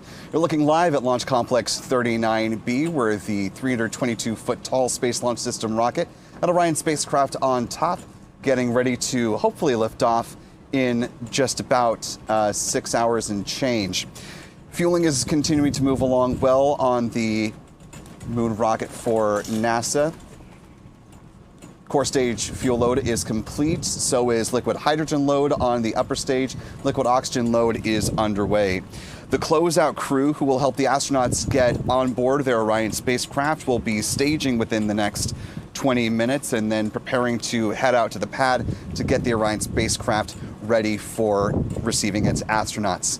And we are ready to receive our next special guest here at Spaceflight Now. You can tell the wind's picking up a little bit here at the press site, so apologies if there's any wind noise there, but we are very grateful to be joined by another illustrious professor from the University of Central Florida, Dr. Carrie Donaldson-Hanna, who is a planetary geologist, principal investigator on an upcoming lunar mission, and an excellent person to talk to about this return to the moon mission. Dr. Donaldson-Hanna, it's great to see you again. How are you? I'm great, and thanks for having me, Will. Well, we're very excited to have you. It's, as we were saying before we started this conversation on the program, it's been far too long since you and I caught up, so have to make a point to get back out to UCF and get up with all your students and see more in person about all that is going on. But glad to have you here today, as we've got these 4 astronauts who are going to be heading out to the moon. And one of the cool things about the science on this is that they will be seeing parts of the moon that no human eyes have ever laid eyes on. What are you excited to hear from them and hoping to learn about the characterizations they're able to make, having learned from geologists about what exactly to be looking for? Yeah, I'm really excited for the astronauts, because to be able to see the far side of the moon, with your own 2 eyes is something that, it's a rare number of people that this will ever get to happen. And certainly the Apollo astronauts got to see glimpses, but not the same view that the Artemis astronauts are going to get to see. And certainly the far side's my favorite side of the moon. It's where all the cool geology of the lunar crust is. And I think having trained eyes by the Artemis astronauts will give us a glimpse into possible unique rock structures that we can't see with spacecraft. Certainly the Apollo astronauts noticed some unique rock structures just by using their eyes. And so I'm excited to see if they'll see anything new and cool on the far side. And we were able to talk to your UCF colleague Phil Mesker earlier in the broadcast, and he was mentioning that researchers have really, over the last 50 plus years since the end of the Apollo era, taken a lot of time to comb through all of the data, study all of the rocks, the majority of the rock samples that came back from the moon. But as you mentioned, the far side offers a promise that we haven't been able to see with this mission in particular. But then starting with hopefully Artemis 4, if everything goes well with Artemis 3, we'll see lunar exploration by humans at the lunar South Pole. As geologists, what facet of that part of lunar exploration really are you watching for once we're able to get robotics like Viper and humans like the future astronauts down to that region? Yeah, I mean, when you look at the Apollo landing sites, they all come from this really small area on the near side of the moon. And if we were to equate that to what we see on Earth, it would be about half the size of the continental United States. And so when you think about it in that context, we've really not studied a lot of the moon. And so while we have some really cool samples from the near side, there's so much still to be explored. And with the South Pole and with Artemis 4, what's really exciting about that is that's where we think there's volatiles at the lunar surface or in the subsurface. And understanding what those volatiles are, is it water? Is it water ice? Is it OH? Or are there other volatiles? That will be really important for understanding what resources there are for future exploration. And so there's lots of cool rocks, but also lots of cool volatiles at the South Pole. Much to explore there. And speaking of exploration, as I mentioned in the introduction before bringing you in, you are the principal investigator on the Lunar Vice mission. For those who are unfamiliar, can you give them the Reader's Digest version of Sure. what Lunar Vice is and when you're hoping to see that take flight? Yeah, so we're excited. Lunar Vice is a suite of instruments that are going to go on a payload, or sorry, on a lander and a rover to a near side volcanic site called the Gruithuisen Domes. And so, using our spectral instruments on the rover, we're going to be moving about and studying the rocks and the regolith that make up those domes to better understand how those volcanic features formed. And we're excited to get our ride from Firefly Aerospace in 2028. That's when we're looking to land. And, you know, the CLIPS program, or for those unfamiliar, the Commercial Lunar Payload Services, still fairly in its infancy. We've seen a handful of missions so far. And Firefly, of course, last year, sticking the landing, able to perform its full deployment of the science instruments on board. Going back to that, when you saw that Firefly Mission 1 touchdown, did that give you just even an increased flutter of excitement, seeing that your ticket to the moon, you know, was able to make the landing perfectly and execute the science? Yeah, we certainly were pretty giddy, you know, seeing that successful landing and seeing all those images of the lunar surface as the lander was getting closer and closer, and then seeing all the amazing data that they were able to collect across that 10-day mission, seeing an eclipse, you know, collecting data for all the payloads that were on board. We're super excited for Blue Ghost Mission 3, which will take us to the moon. And of course, you know, we've been talking about the moon extensively, but you as a planetary geologist also involved in research with other rocky bodies, including, you know, being one of the researchers involved with OSIRIS-REx, and, you know, OSIRIS-APEX is in the works, and we're awaiting the return of Apophis. You know, it's an exciting time for those in your research field. What, in your mind, sort of rises to the top of what you're looking most forward to in the next half decade in your field of work? Yeah, it's kind of, you know, there's so much to happen. There's going to be a mission that's going to Mercury. So ESA has a mission called Bepi Colombo that's going to kick off later this year and really start studying another rocky body without an atmosphere, and that'll give us a better catalog of planets that we've studied in detail and understand how things formed and evolved over time. But I think the thing that I'm really the most excited about is sample return from the moon. Getting samples from the South Pole and the far side to really open up a whole new inventory of rock types to study from the surface or from the Earth is really exciting. Because if we learned as much as we did from the Apollo samples, I can't imagine what Artemis samples are going to tell us. Well, last question for you, because I know we're grateful to have your time as you're in the middle of a teaching day there at UCF. Yeah. You know, in talking to your students about this phase of lunar exploration, what are they telling you is sort of captivating their attention? What are they really wanting to dig their hands into as more and more opportunities become available for their generation?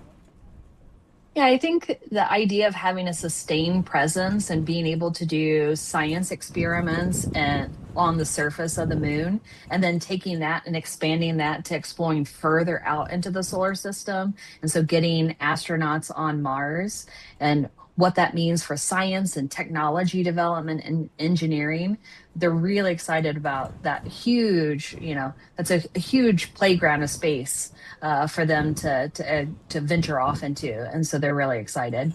A boundless playground for all who want to be involved. Exactly. Dr. Carrie Donaldson-Hanna from University of Central Florida Space Campus, thank you so much for joining us. We really appreciate your time. Thanks, Will. Enjoy the launch. I hope you get a good view from out there in Orlando, too. Yeah, thanks. And stick around, we've got lots more coming up here on the program, including discussions concerning the engine for the Space Launch System rocket, the RS-25, which actually, if I lean the right way, you can see just over my shoulder. We've got one of those out here at the press site. We'll be talking with one of the engineers involved with that rocket engine coming up in a little bit. We're also tracking the emergence of the astronauts who are about to start suiting up in their flight survival suits. Lots more to come as we continue on with this Spaceflight Now special coverage of the launch of Artemis 2.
6 hours and counting to the planned liftoff of the Artemis 2 mission.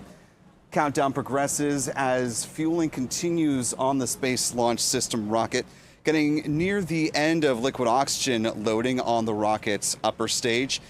The other 3 tanks, liquid hydrogen on the upper and lower stage, are both at flight levels, and liquid oxygen tank on the core stage has also been at flight levels for some time. Where we are in the count, we are coming to the bottom of the hour here. The flight crew should be receiving their weather briefing right about now. That'll be followed in about 10 minutes by the interim cryogenic propulsion stage LOX vent and relief test, a precursor to the topping operations for the liquid oxygen tank. In between those 2 milestones, we are also looking to see the first glimpses of the flight crew today, who will begin to don their Orion Crew Survival System, or OX suits.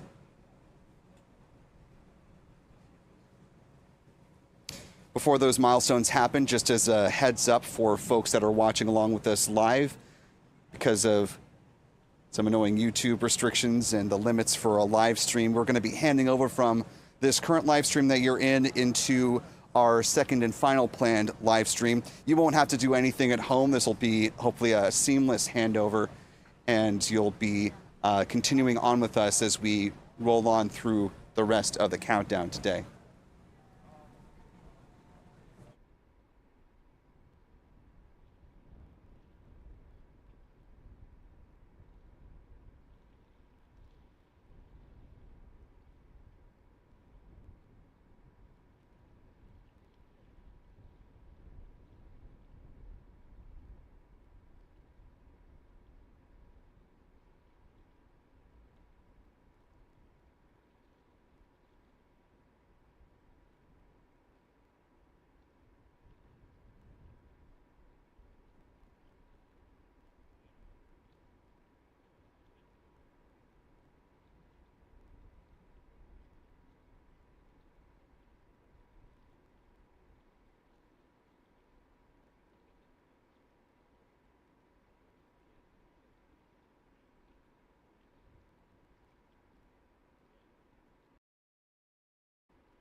For those of you who are just joining us we are now in our stream for the duration of our special live coverage of the Artemis 2 launch.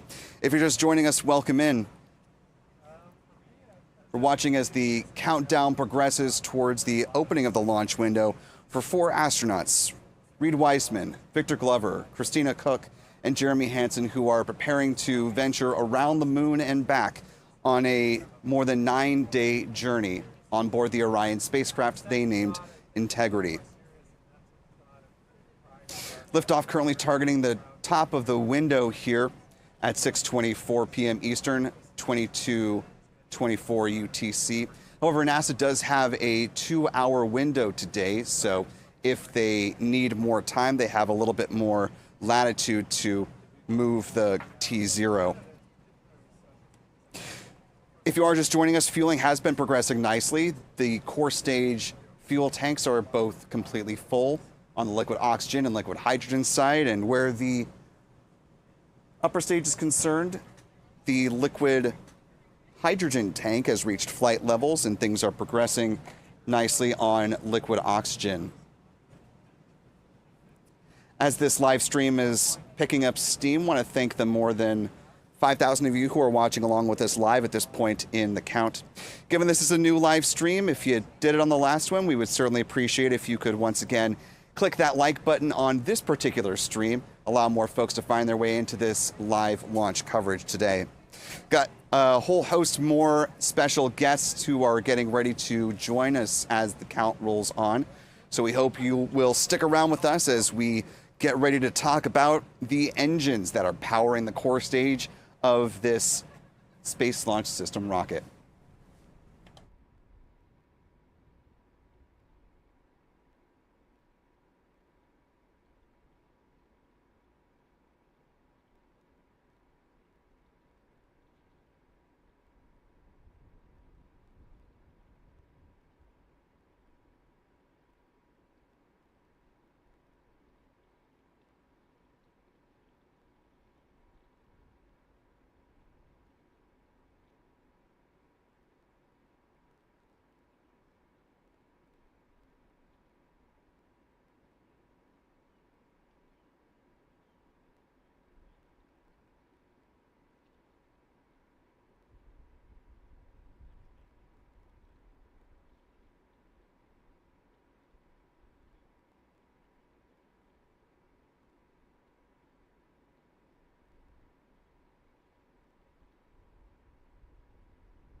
Local time right now is 12:39 p.m. Eastern on the countdown clock.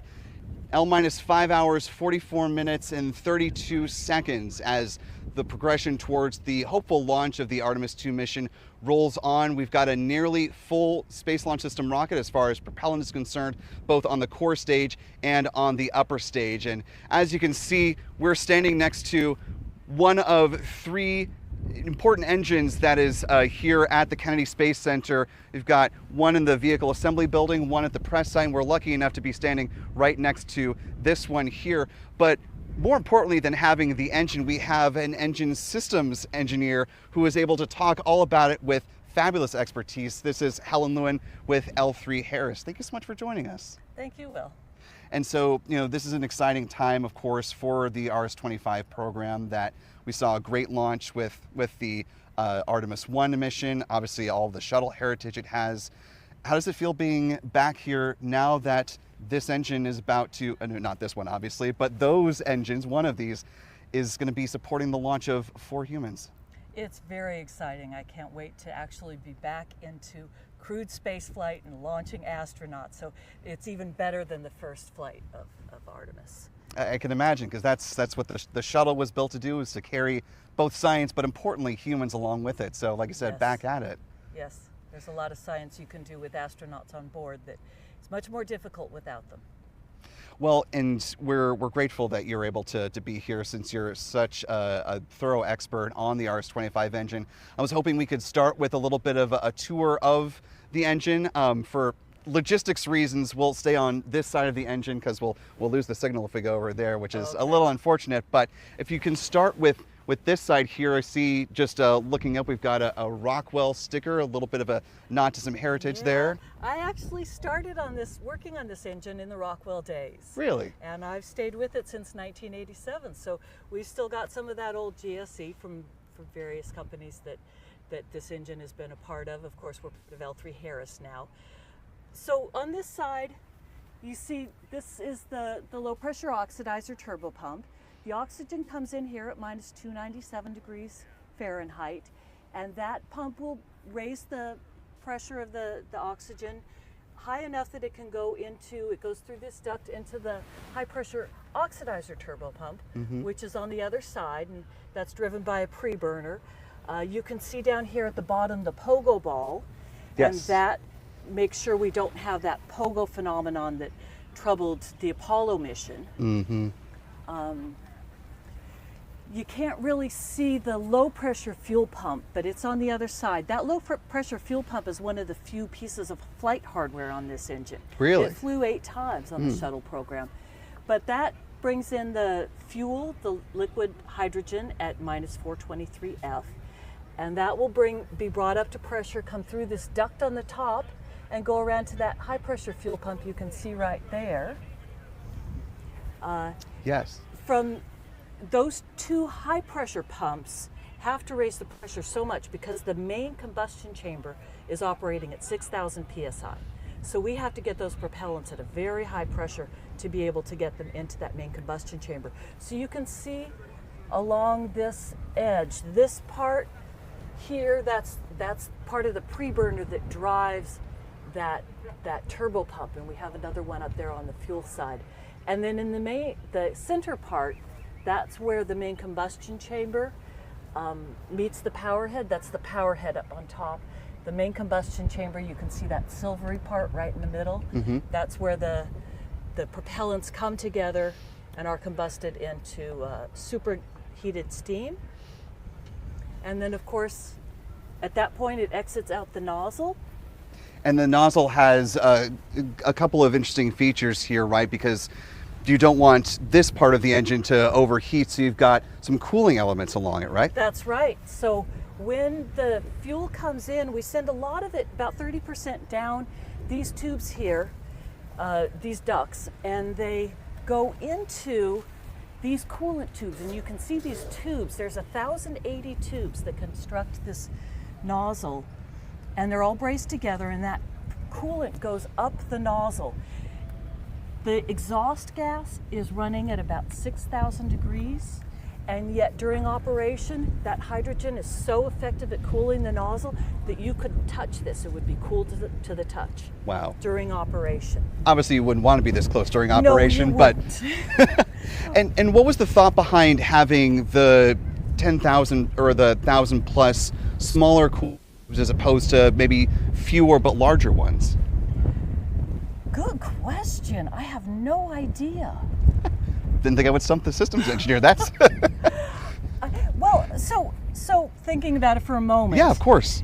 Cooling happens with surface contact, right? So you need the hydrogen to be touching the surface of that metal to cool it. So the more tubes you have, the more surface. The more you surface have. area. And, Okay. And in addition to that, it would make it very strong.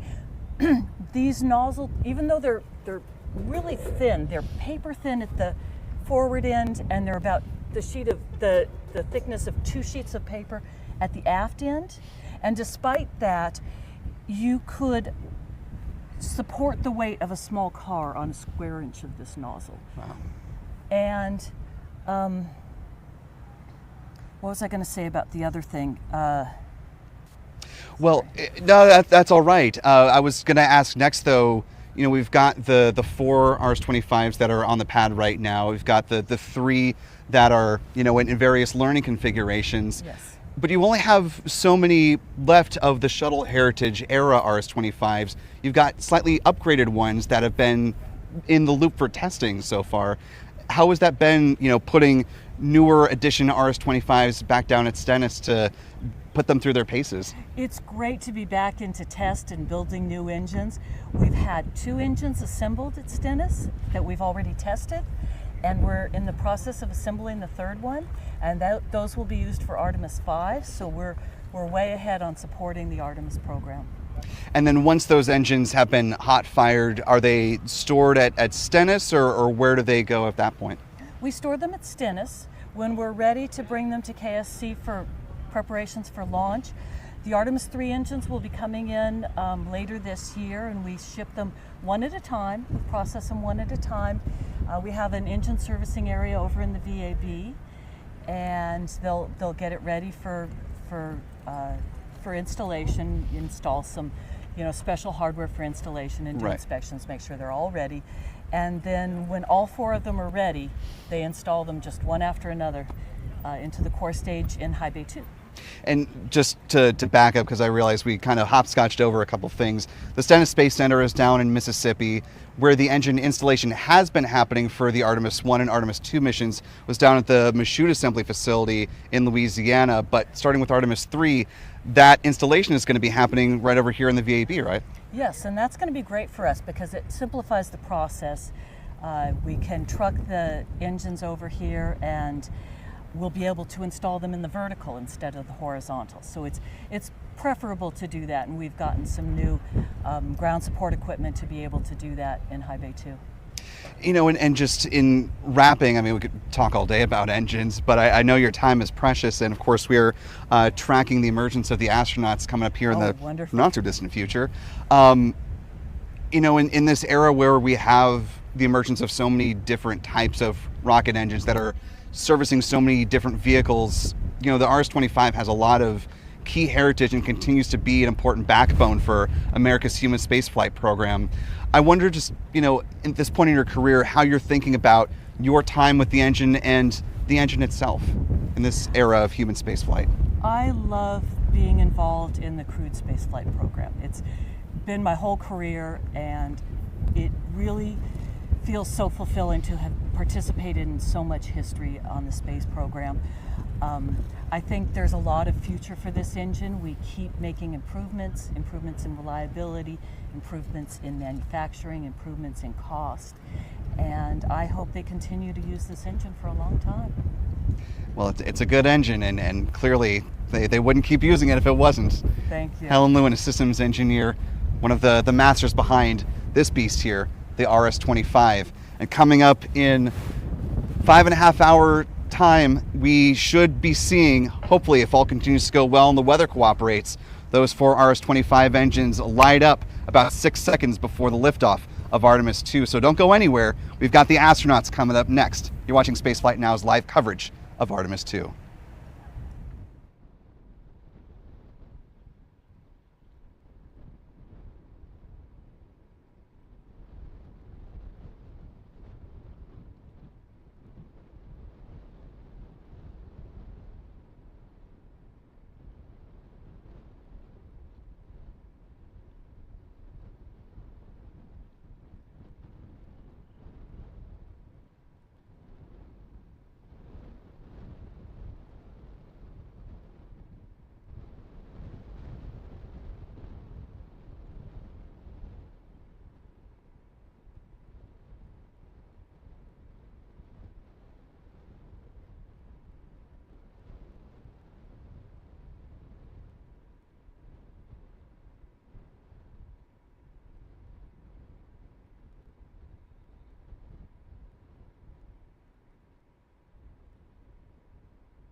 Time now, L minus 5 hours, 21 minutes, 43 seconds and counting. You're looking live into the suit-up room at the Neil Armstrong Operations and Checkout Building.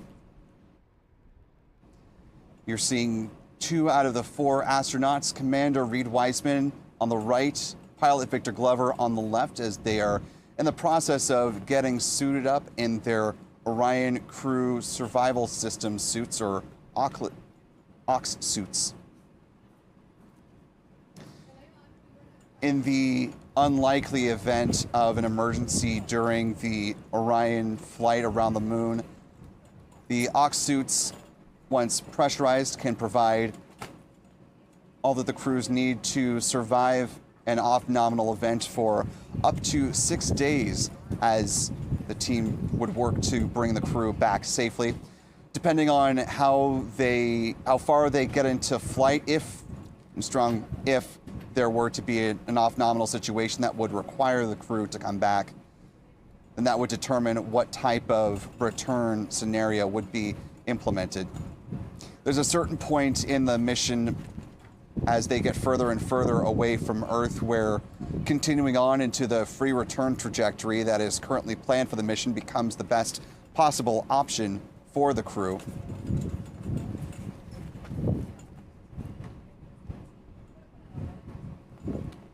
Each of these suits have been personalized to the 4 astronauts that are flying on board the Artemis 2 mission. As these suits will support future Artemis astronauts, the goal is to make them suitable, if you'll pardon the pun, for a whole range of different astronauts, sizes, and height configurations.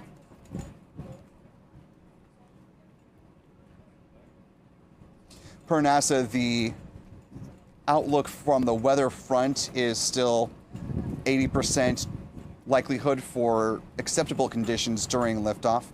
Teams continue to watch for the possibility of interference from cumulus clouds.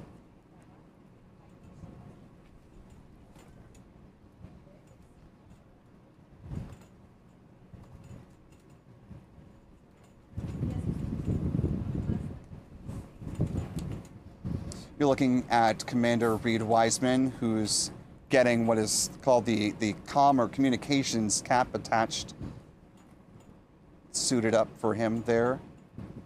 The members in the room here that have the white jumpsuits, those are the members of part of the closeout crew team that have been in quarantine so they can be in proximity with the astronauts.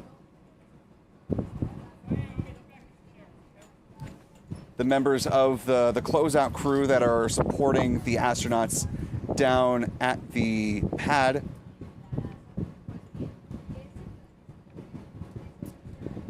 They are going to be heading out here in about 10 minutes' time, so we'll be watching closely for the departure of the closeout crew.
Update on the fueling. NASA's Daryl Nail confirms that all 4 tanks are in replenish now, as we're currently at 1:07 p.m. Eastern Time, L-5 hours, 16 minutes, 33 seconds.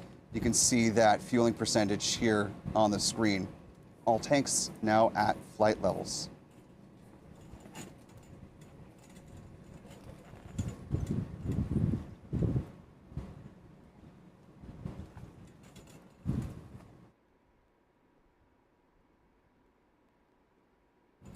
We should be approaching the start of a planned hold, which will last 1 hour and 10 minutes. That'll begin at the L-5 hour 10 minute mark, T-3 hours 30 minutes.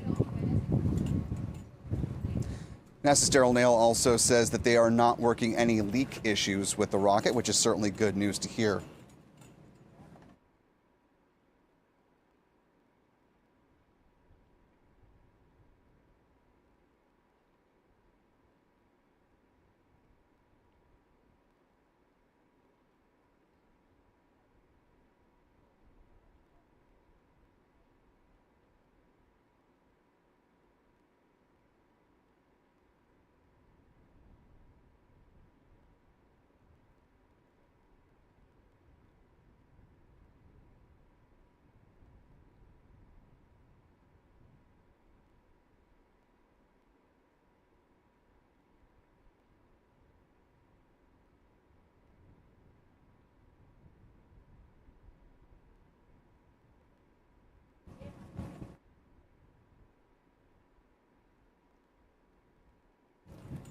Just listening into the update about the weather, the main thing that crews are watching at this juncture is a possible pop-up storm that could emerge at just the wrong spot at the wrong time. But again, at this point, conditions, broadly speaking, tracking towards 80% favorable.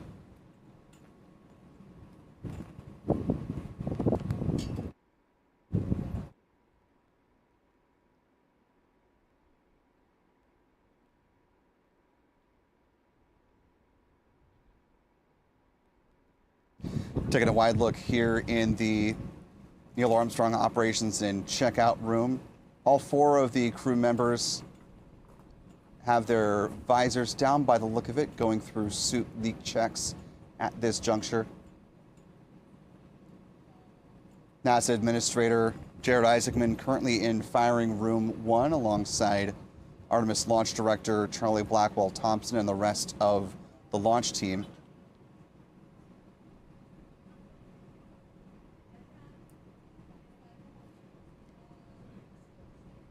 Team's making sure that they get good leak checks here, and they'll do a similar leak check once the 4 Artemis crew members are on board their Orion spacecraft. A thumbs up from Victor Glover, so they'll be able to open his visor as you see him doing now and include this leak check.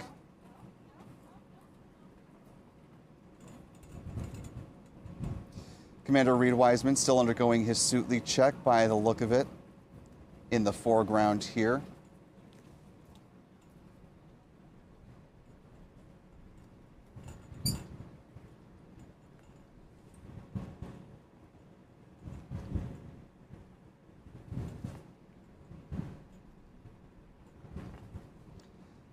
Taking a close-up look here of one of the 2 mission specialists for the Artemis 2 mission. This is Christina Cook, and got here Victor Glover once again. This is the 2nd space flight for these 2 members of the 2013 astronaut class. Both Reed Wiseman and the other mission specialist on this flight, Jeremy Hansen, are members of the 2009 astronaut class. Wiseman has flown to space once before on board a Russian Soyuz spacecraft. This will be the first space flight for Jeremy Hansen. You're looking at Commander Reed Wiseman here, and back again to Victor Glover. At the top of the frame, you can see an astronaut from the Canadian Space Agency going just out of frame, so didn't get a chance to see exactly who that was. One of the Canadian Space Agency astronauts, Jenny Gibson, is part of the team preparing the astronauts to head out to the pad and get ready for ingress into their Orion capsule.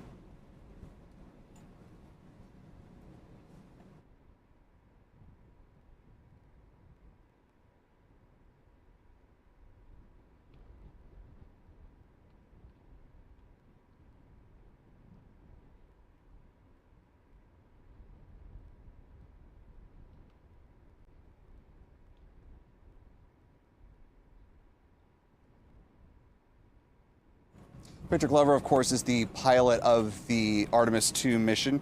The 49-year-old was born in California and was, as I mentioned, selected for the NASA Astronaut Corps in 2013. He began serving in the U.S. Navy in 1998, re-enlisting in February of 2024. Look at the Commander Reed Wiseman here.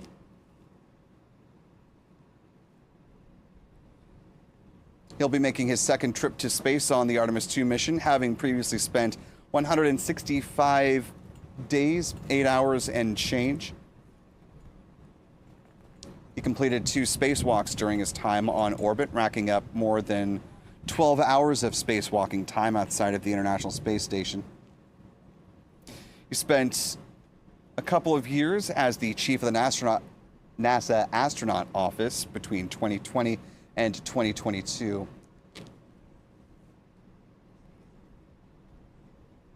Back here at Victor Glover, he also served in the U.S. Navy, also a test pilot like Commander Reed Wiseman. Like his commander, Victor Glover has completed 1 space flight, becoming the first African American to serve a long-duration space flight on board the International Space Station, racking up a total of 167 days, about 6.5 hours in space so far, completing 4 spacewalks for a total of 26 hours and some change.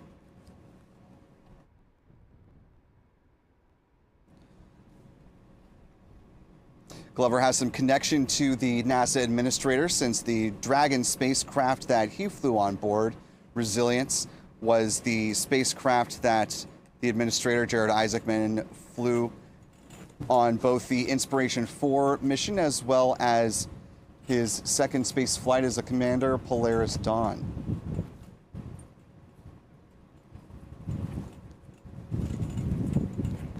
Victor Glover is a father, like Reed Wiseman, has 4 daughters. Reed has 2 daughters.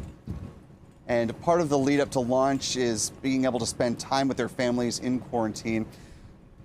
Victor Glover mentioned before going into this final piece of the quarantine, when he spoke with members of the press, that, you know, all these years and months leading up to this launch opportunity have been spent in training and preparation, and now with these final days, wanted to make sure he's in a good headspace, so focusing on family. Looking here at mission specialist Christina Cook, who is one of 2 mission specialists on this flight. Born in Grand Rapids, Michigan. Like Victor Glover, a member of the 2013 astronaut class. 2013 astronaut class, fun fact, was the first class to have an even split of both women and men who were selected.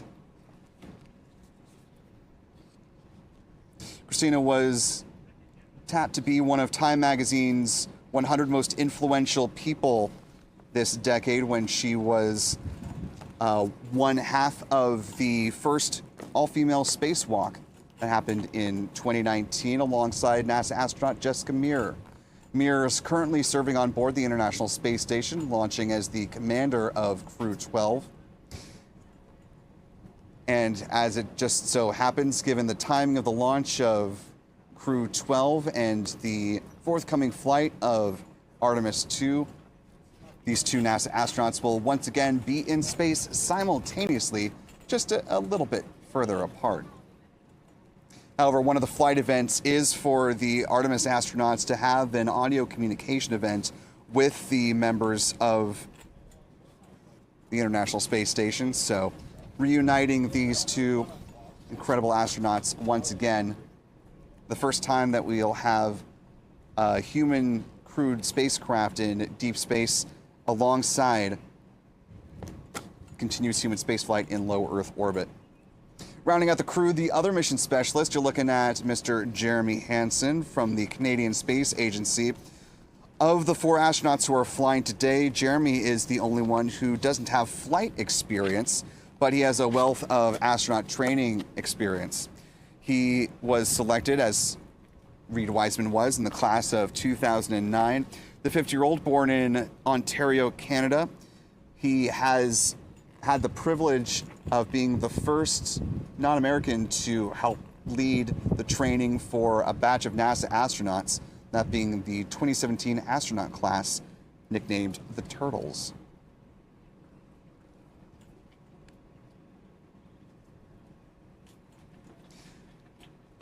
Like the rest of the Artemis crew, Jeremy Hansen, also a father, leaving on Earth for a few days, or a handful of days. Wonderful family by all accounts, but it will have the chance, as will the rest of the crew, to say one final farewell in person when the quartet exits this room here in this building, which is the Neil Armstrong Operations and Checkout Building. Aptly named, as so happens for this crew, returning human spaceflight missions that are moonward bound.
Time now, L minus 5 hours, 2 minutes, 54 seconds and counting. At this point in the count, we are still in the planned 1 hour, 10-minute built-in hold for this countdown.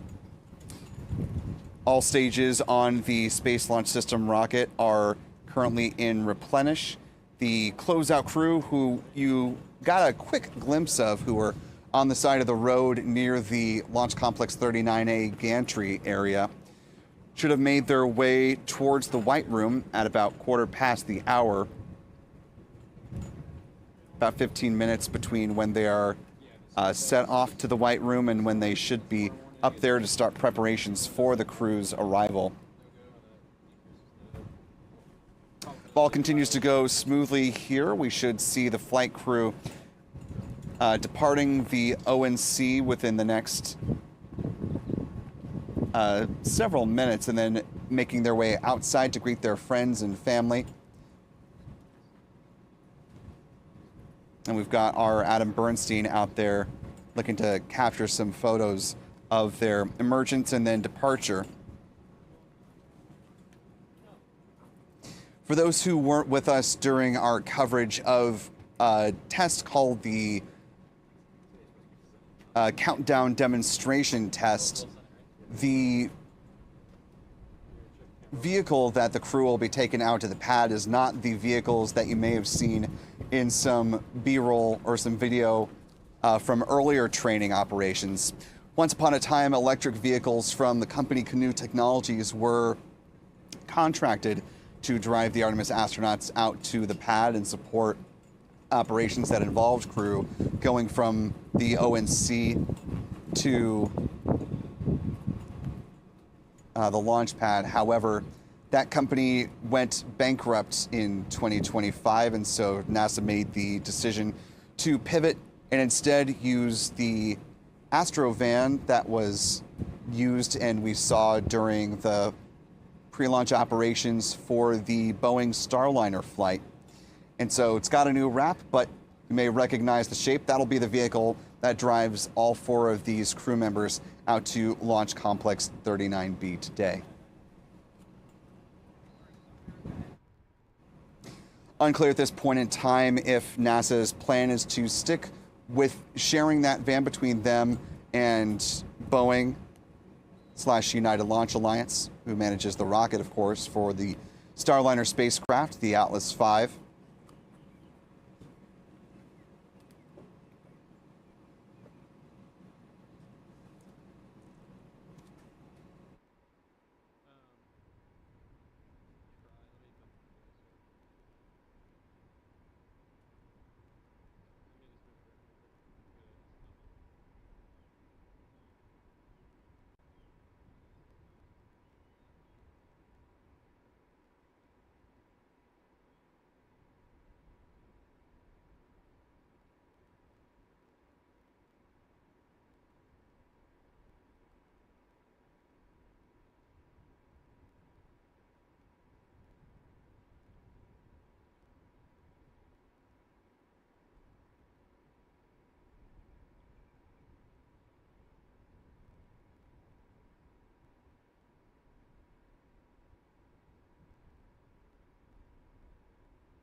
Time now L minus 4 hours, 57 minutes, 34 seconds and counting. You're looking live out to Launch Complex 39B. All 4 propellant tanks on board the 322-foot tall rocket are in replenish and will remain so until the planned liftoff. The crew getting suited up in their Orion Crew Survival System suits. And last September, we had the opportunity to travel to the Johnson Space Center and speak with a couple of suit technicians to learn all about what these suits entail, how they'll keep the crew safe, and some additional features that may not be so obvious to the naked eye. So here is our conversation with 2 of the brilliant suit technicians behind the suits that, in a pinch, could be the difference between the crew surviving or not. One of the new elements, of course, for the Artemis 2 mission is that they have humans in the loop, which means you have to have flight suits for both launch and re-entry, like this model you see here. But, this is a two-dimensional cardboard thing set up in front of us, and we can do a little bit better than that. We've got both the actual suit here and two fantastic suit experts to walk us through this flight suit. So thank you both so much for taking the time to talk with me. Absolutely. Of course. This is the first time that you're going to be putting the suit through a deep space mission. So tell me a little bit about it. Yeah, so this is the Orion Crew Survival System suit. As you mentioned, it's worn during launch and entry and also worn in contingency operational scenarios such as a cabin depressurization scenario. Gotcha. And, you can see a little bit of what I'm assuming is part of the cooling system on the inside, right? Correct. Yes, this is the liquid cooling garment. So the suit connects to the environmental control life support system of Orion through air umbilicals and also a cooling umbilical. Cooling fluid runs through our thermal control valve, which is adjustable for crew comfort, and that kind of a special water runs through this garment, which has a lot of tubing in it. And that cooling fluid runs through these tubes and provides cooling to the crew member. And obviously there's going to be a lot of different people that are going to be wearing suits of various sizes and lengths. So what were some of the considerations as you were looking at the variable components for someone, as small as Christina Cook and someone as large as Jeremy Hansen? Yeah, so we actually these suits are actually custom made for each crew member. So they get a custom suit and they go through various different sizing events with our vendor and here in our suit lab that we have. A lot of the stuff that we had to do was size it for them. And so you had to place components where you could fit it on everyone. So you have the thermal control valve, it's on their thigh, it's something that they can fit there, but you have bottles on the side that got to fit from Christina to Jeremy. And so we have all of these different things. And then we actually have two different sized helmets. So you'll notice in some of the pictures or in the pictures of the crew, you'll actually see that Christina has a smaller helmet than the other three crew members. So she has a small helmet and has a smaller neck ring, and that's to allow for occupant protection. So during launch scenarios and during reentry, you have to have the capability to make sure that both their spine and their head are kind of almost as one. You don't want their head to become a basically pendulum that causes their neck to have problems during launch. It's something that we saw during the investigations from some of the Challenger and Columbia accidents. And so what we have there is we have something called the helmet support assembly that allows the seat belts to come over the suit, and it allows to keep their helmet, which is on their head along with the neck ring, all in one. And the reason we have the smaller helmet is for the smaller breadth of shoulders, because somebody like Jeremy has a lot wider shoulders than somebody like Christina. And so you have different sized helmets, and we go through a whole different scenario of different sized gloves for each crew member. We get custom gloves if they need it. We have various different scenarios for all of that, boots of different sizes. You've got garments that are custom made. We have a lot of things that are just custom made to each crew member. And so, once the crew was assigned, how soon after that did the suit design for each crew member happen, and how long did it take? Yeah, so it takes about a year to build the suits. Okay. So about a year. Yeah. And it depends. You've got different measurements. The vendor comes, takes a bunch of measurements. They start building a base thing. We get them in some base training suits that we have, figure out kind of what's size it's close to them, and then they go through the whole process of building everything. And then there's a process. There's also adjustments along the way too. So throughout building their flight suits, they have multiple fit checks, both at the vendor and here at Johnson Space Center, where we're able to make small adjustments to fine tune the suit to fit them kind of in those operational scenarios where comfort becomes really important, such as the cabin depress scenario.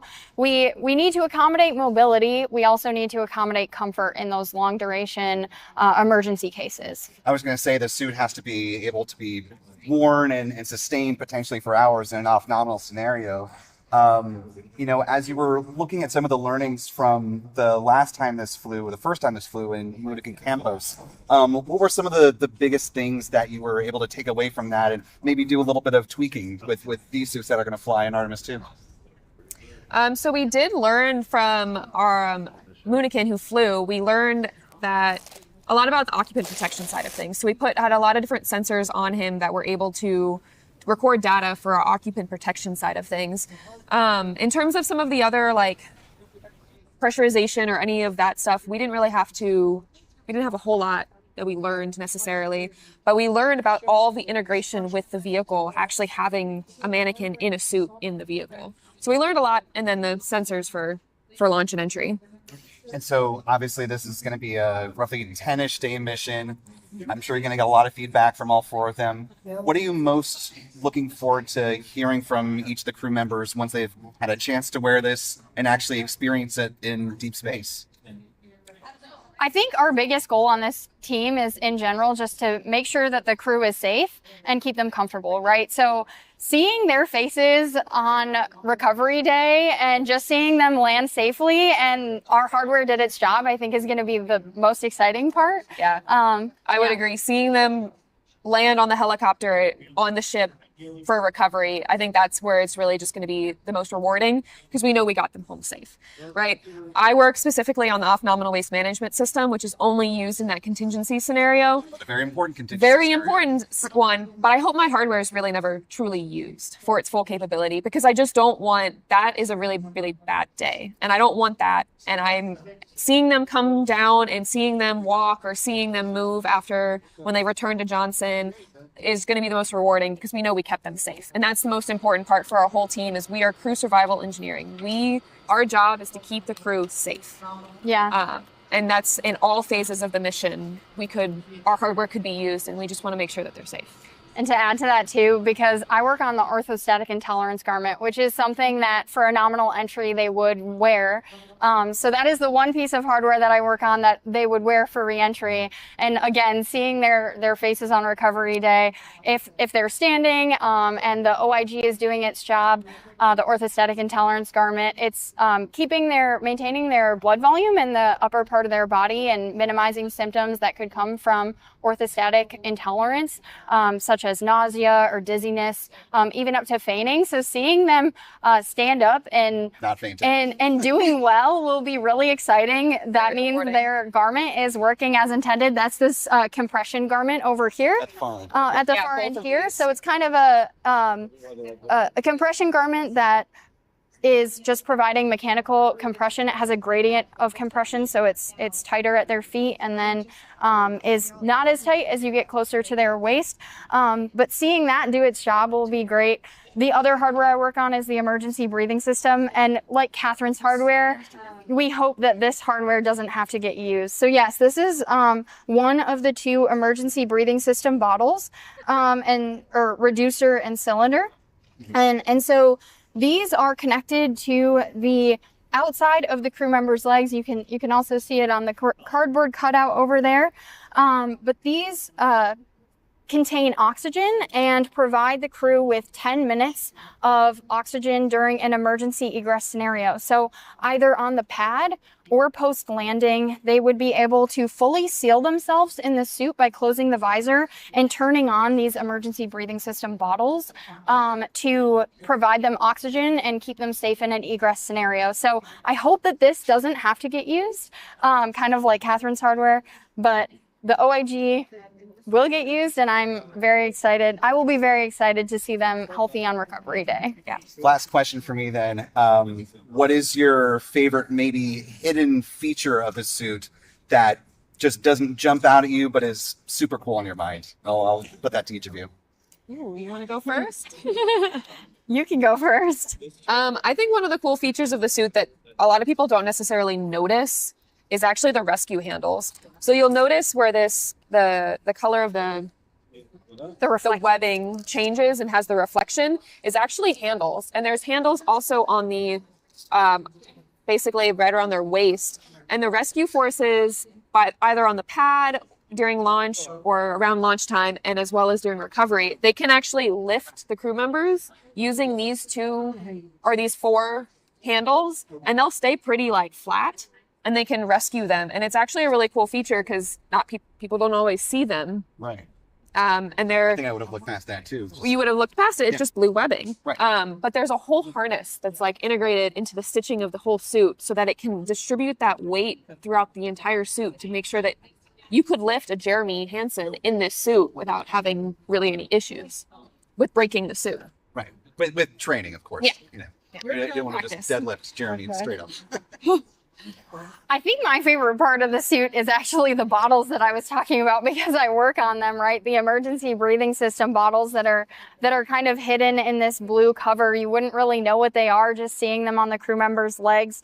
But to me, that's the most exciting, probably because I work on it and I spend a lot of time and effort on it. But I do think those are really cool. And also another kind of hidden blue item in this blue Nomex material they actually have life preserver units under their arms. So you can see it in the cutout. We don't have them here, but they have life preserver units under their arms as well. So some of the features hidden in blue, they provide contrast and you might not really know what they are just from the surface, but they do a lot for helping the crew survive in those emergency scenarios. Excellent. Well, thank you both so much for the tour around the suit. Yeah.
Time now, L-4 hours, 43 minutes, 20 seconds, and counting to the planned liftoff of NASA's Space Launch System rocket and the Orion spacecraft on top.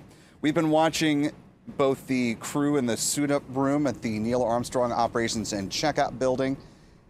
We are awaiting their emergence, where our photographer, Adam Bernstein, is standing by, getting ready to snap some great human moments of the astronauts prepared for a roughly 10-day mission, departing for a flight planned around the moon and back. We'll have an opportunity to have one last moment in person with their families before making this grand adventure, the first crewed flight of an Orion spacecraft.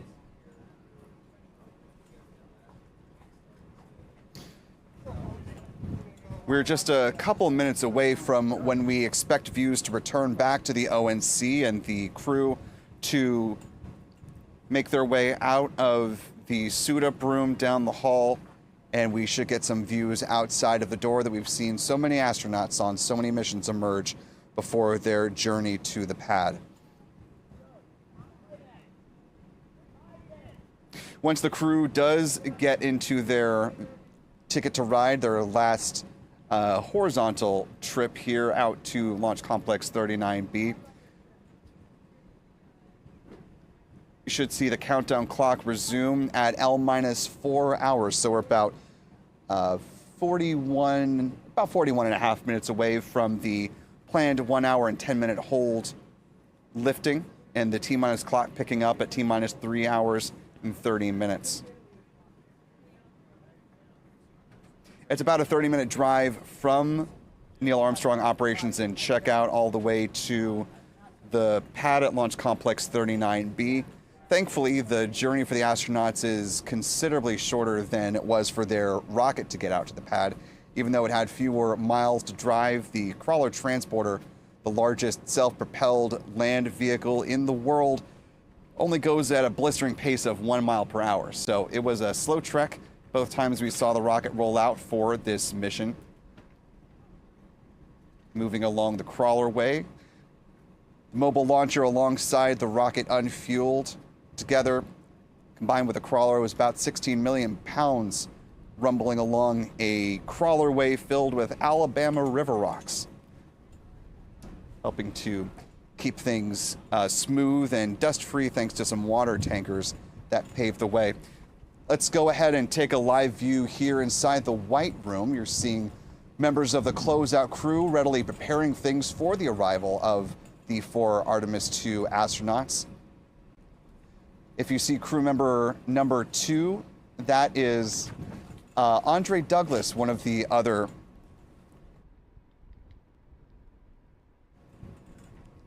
Andre Douglas was one of the 2 backup crew members to the 4 you're seeing here enter the elevator. The gentleman to the back with the blue flight suit, that is NASA astronaut Scott Tingle, who is the current chief of the astronaut office. The current chief joined by the former chief, Reed Wiseman, who held Tingle's position as chief of the NASA astronaut office from 2020 to 2022.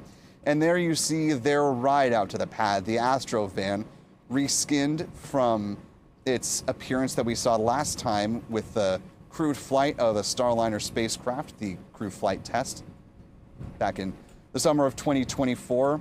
Now got a new wrap, preparing to deliver these 4 members of Artemis II shortly out to the pad. It'll take about, again, 30 minutes once they emerge from here, have their final goodbyes with their family.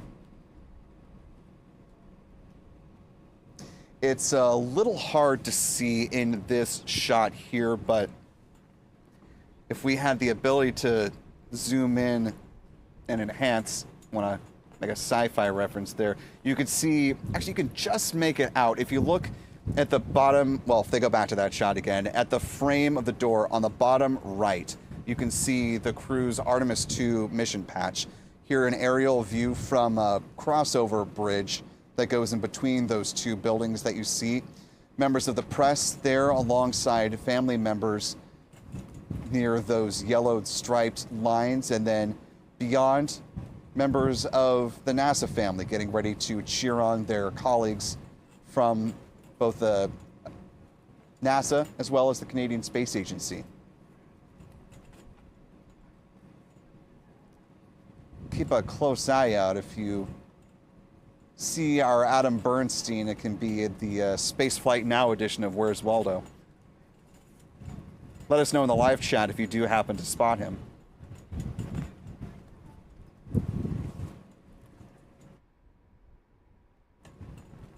Taking a quick peek at our live chat, want to thank the more than 16,000 of you who are watching along with us live for this historic launch attempt coming up here at the Kennedy Space Center.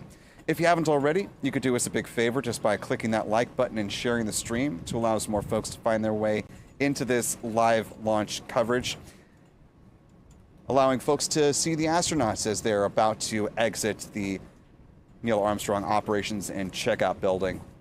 Thanks again as well to our moderator, Jeff Hansen. Thanks to Aussie Space Girl, who has probably departed given the hour there in Australia. Well, we appreciate her helping us out this afternoon. Minus 4 hours, 37 minutes, 10 seconds and counting. The emergence of your Artemis 2 crew is coming up.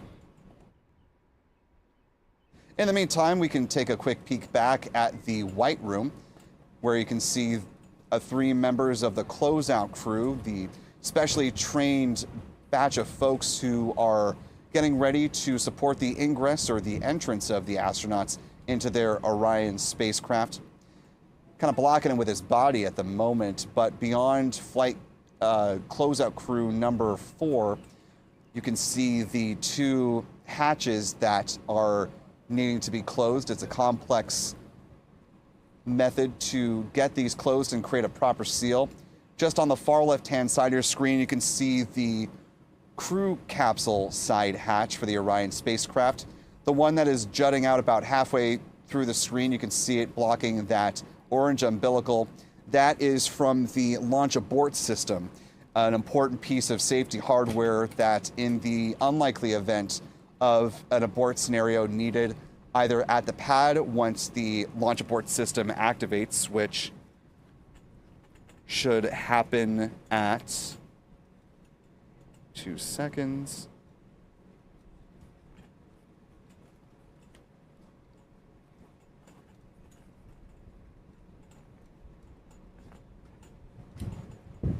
So the launch abort system will be available as a safety mechanism at T-minus 5 minutes and 20 seconds.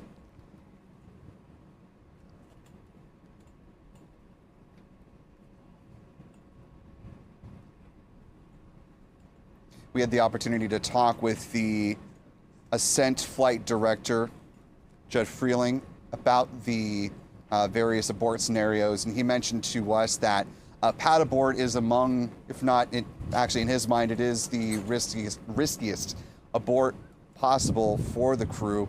Of course, it is there because if needed, it would save the crew's lives. We'll talk more about that in a second. We're looking at the Artemis 2 crew now emerging from ONC. On the right, Commander Reed Wiseman. To his right, Victor Glover. To his right, Jeremy Hansen. And on the other side, mission specialist NASA astronaut Christina Cook. From right to left, these 3 are about to make their second trip to space. Jeremy Hansen making his first space flight and set to become the first non-American to travel beyond low Earth orbit in history. Crew now making their way off frame stage right and out to their adoring friends and most importantly their family gathered here. A good opportunity, hearts thrown up for Reed, probably pointing to his 2 daughters that are here. They've been able to spend some wonderful family time in their final days in quarantine here at the Kennedy Space Center. Help to clear their heads, be in a good space for their upcoming launch. Aiming to go around the moon is the plan, of course. As the crew has reiterated multiple times and in multiple venues, they are in a mode of preparation without expectation. They are trained to run the full marathon of this mission, but if the plan needs to change for whatever reason, they are prepared to adapt to those scenarios.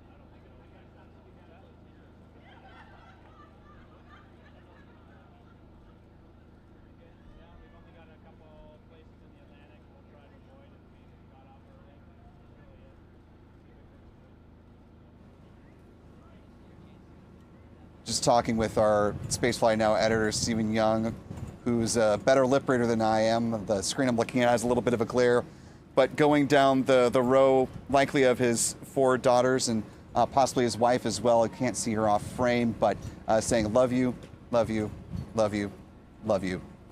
Making sure all of his family that are staying here on Earth know that he's carrying them in his heart and in his mind as he and his 3 crew members prepare to take this extraordinary step as NASA moves forward with human exploration of the moon, beginning here with Artemis 2. You can see in the clock in the upper right-hand corner of your screen, L- 4 hours, 31 minutes, 50 seconds, and counting.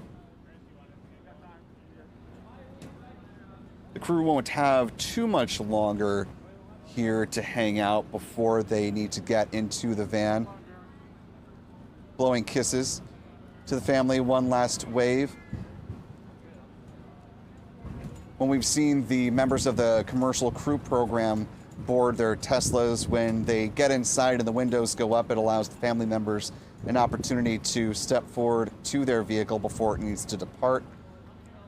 The last time we saw the crew go through these motions during the countdown demonstration test, the family wasn't here at the time, so we didn't actually see that happen. Got the audio back up. Let's listen in these final moments before they head to the pad.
Of course, you have lots of NASA staff on hand to make sure that the quarantine of these astronauts is protected during these final moments before they head to the pad and meet the closeout crew.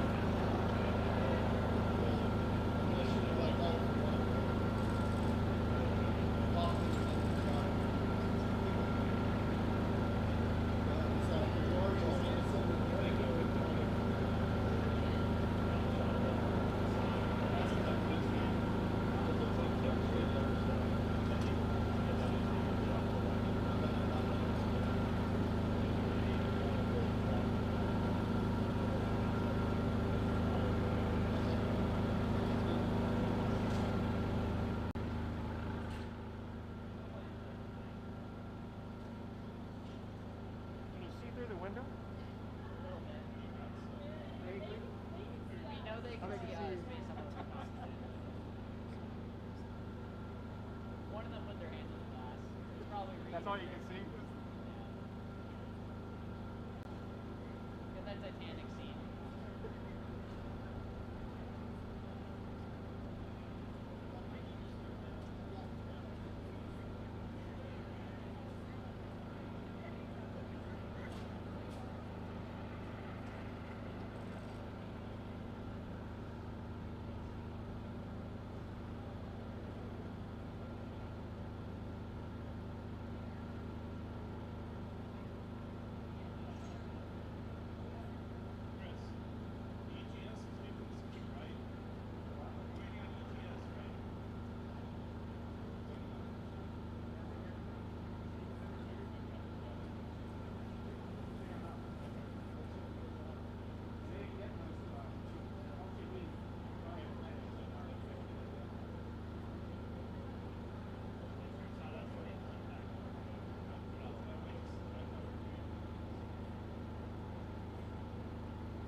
As we're standing by, waiting to see the crew hit the road in this convoy here.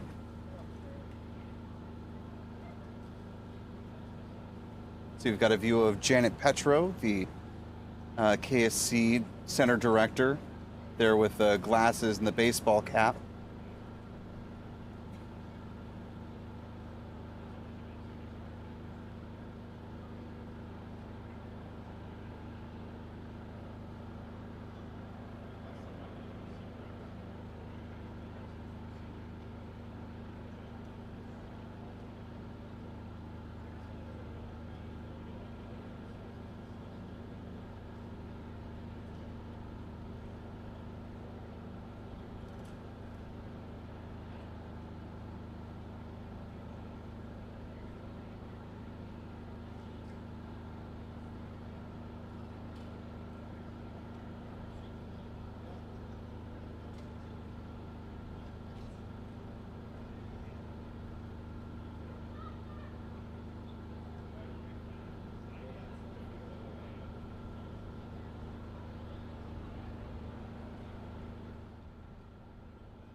And there they are, heading off to the pad.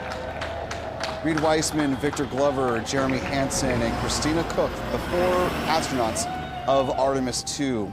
As we watch their convoy and their roughly half-hour trek out to their launch site, they've got no traffic to deal with. Hundreds of thousands of people gathering here at the Space Coast, jamming up the rest of the roads, but these guys have smooth sailing as the focal point of our afternoon. Let's go ahead and, as they are making their way out to the pad, learn a little bit more about each member that are sitting and chilling inside the Astrovan there. Let's begin with the commander of the Artemis II mission. This is NASA astronaut Reed Weissman. Serving as the commander of the Artemis II mission is NASA astronaut Reed Weissman.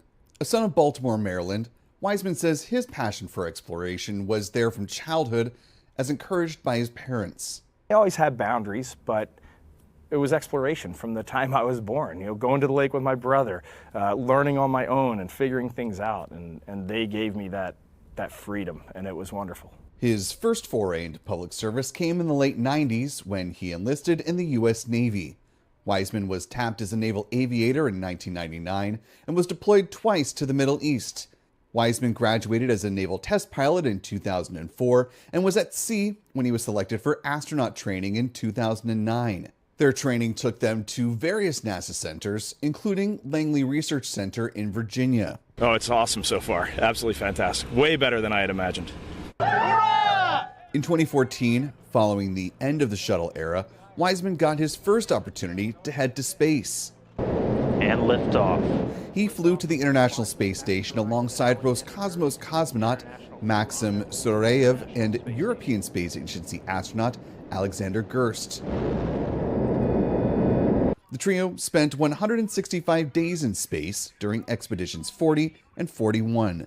During that time, Weissman joined in on 2 spacewalks, US EVAs 27 and 28. Those gave him a total of nearly 13 hours of spacewalking time. We're outside for about 6.5 hours. You got a little drink bag of water, and before we even go out the hatch, it's 4 hours in that suit. So it's a very long day. This is the hardest thing I've ever done, mentally, physically, it doesn't matter. This is the hardest thing I've ever done. I've landed on a Navy ship over 500 times, a bunch of them at night, but this takes the cake for difficulty. And also takes the cake for just a ridiculously cool thing to get to go do. Back on Earth, Weissman served as the chief of the astronaut office from 2020 through 2022.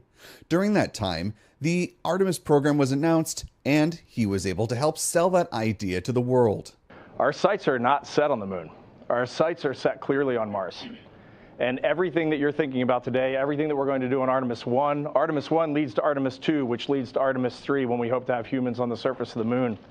But Artemis 3 is leading to the rest of the Artemis program. The first woman, the first person of color on the surface of the moon, and then the first humans tracking out to Mars and putting our footsteps in building science laboratories and inhabiting another planet. To me, it's just the most awe-inspiring moment that we have had here at NASA, and I love working here right now. It's an honor to get to do so.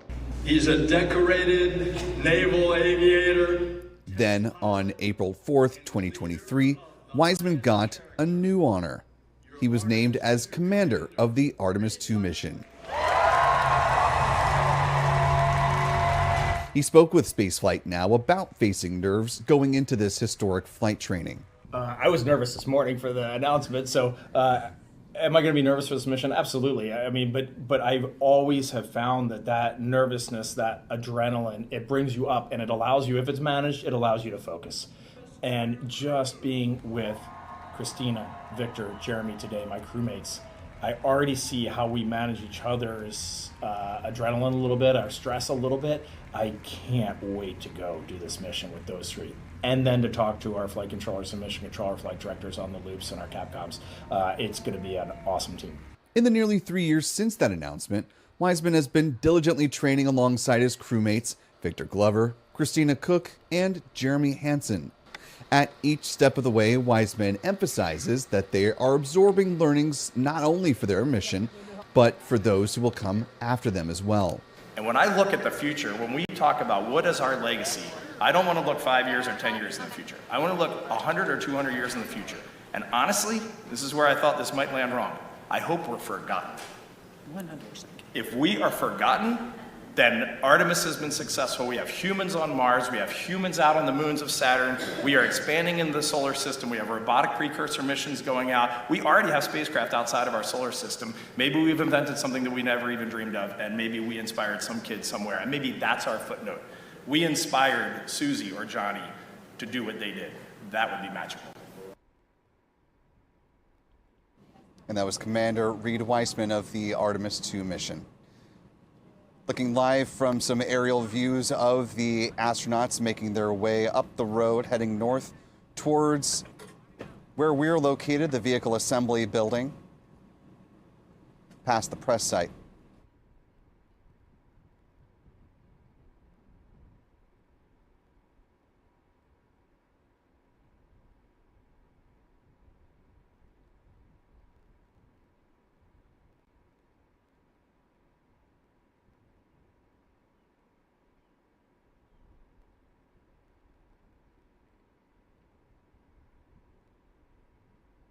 We'll continue to learn more about the Artemis crew in our profile pieces of them. For now, we are standing by.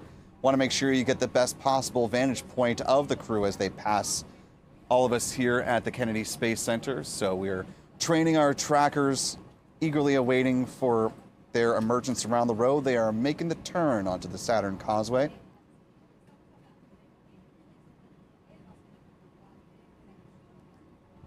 And coming down the road, they are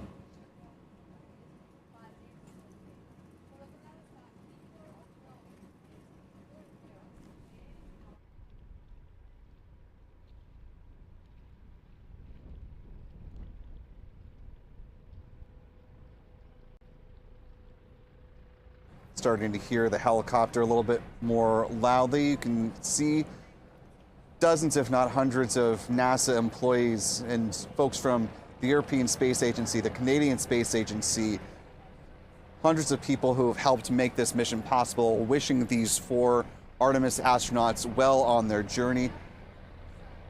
We should be seeing them come into our camera view here in just a moment. We see the lead vehicle. Here comes the crew.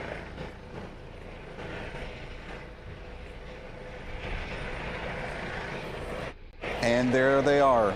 Reed Wiseman, Victor Glover, Christina Cook, Jeremy Hansen making their way down the road. Lots of smiles and waves, including from this reporter here at Spaceflight Now, wishing them well on their beginning stages of this important journey for lunar exploration.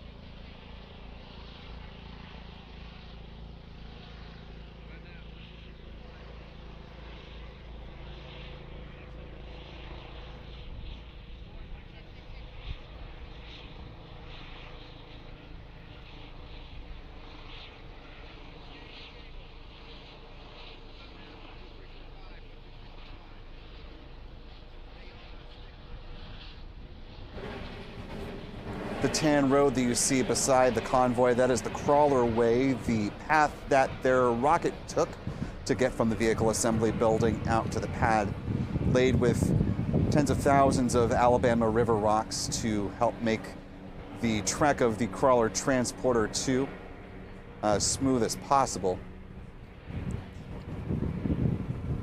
The crawler is led by a series of changing out water trucks to make sure that the road is dampened and help to mitigate dust being kicked up as the trek rolls on for the rocket, or rolled on.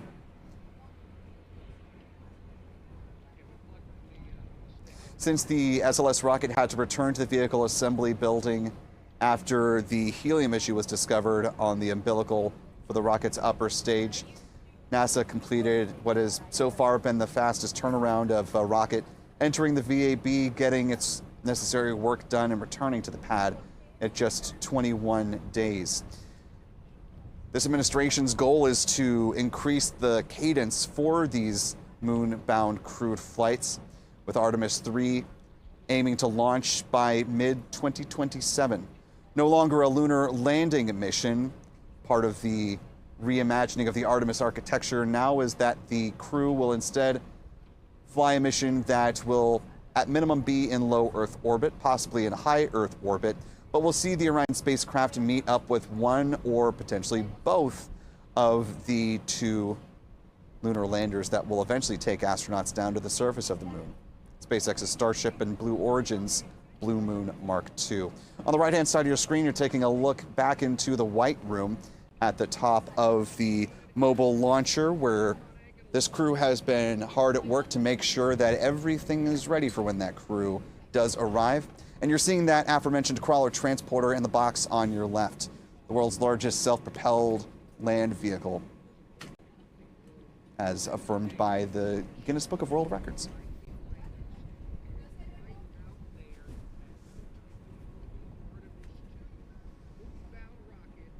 Now taking the turn, crew getting closer and closer to the pad here. L minus 4 hours, 14 minutes, 51 seconds, and counting.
Time now L minus 4 hours, 13 minutes, 7 seconds, and counting.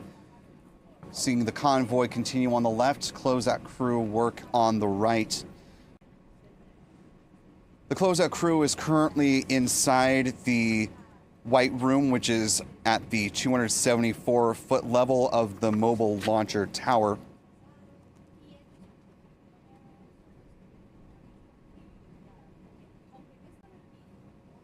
The tower itself in total is about 400 feet in height, and it has tower floor levels at every 20 feet, allowing for access to the various pieces of the rocket.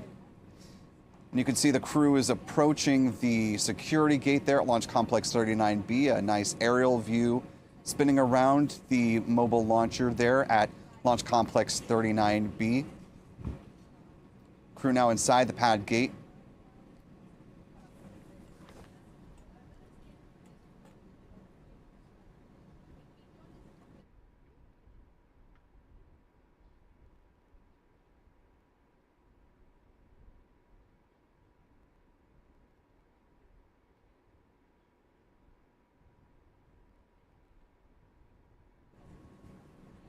The larger sphere that you were just seeing was the liquid hydrogen tank, a new addition to Launch Complex 39B, which allows NASA to store more liquid hydrogen at the site, allowing for a quicker pad turnaround time in the event that they had to scrub today for whatever reason, giving them some flexibility to target a backup launch.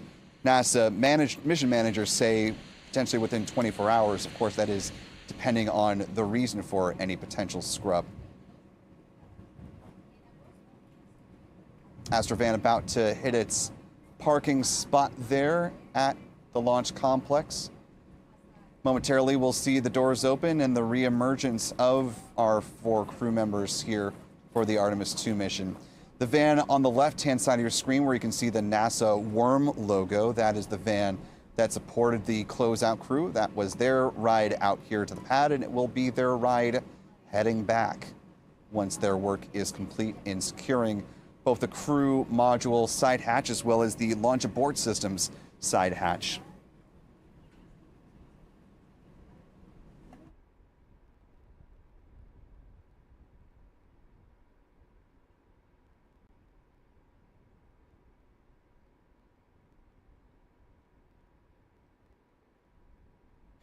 Per NASA's original published timeline, the closeout crew is set to depart at about 5:34 p.m.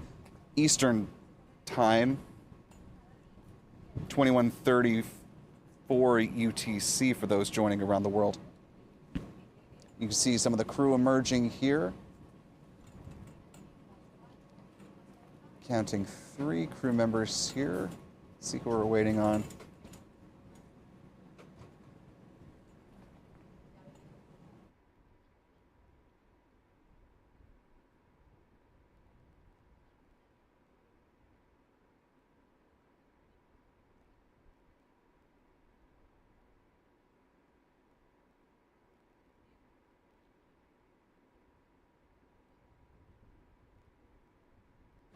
Crew is about to enter into elevator 2. Nice elevator shot here. This is a nice surprise.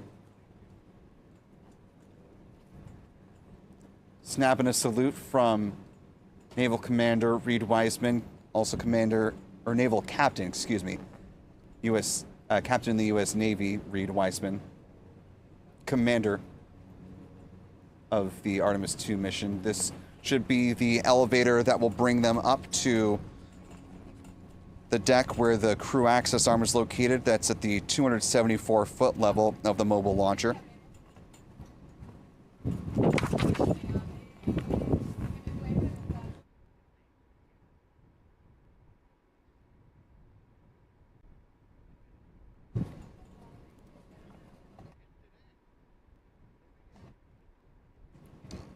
Apologies, a quick correction there. That was the elevator, just a short ride to the 0 deck of the mobile launcher, so the top of the platform, where now they will walk over to the elevator that will take them up to the 270-foot level.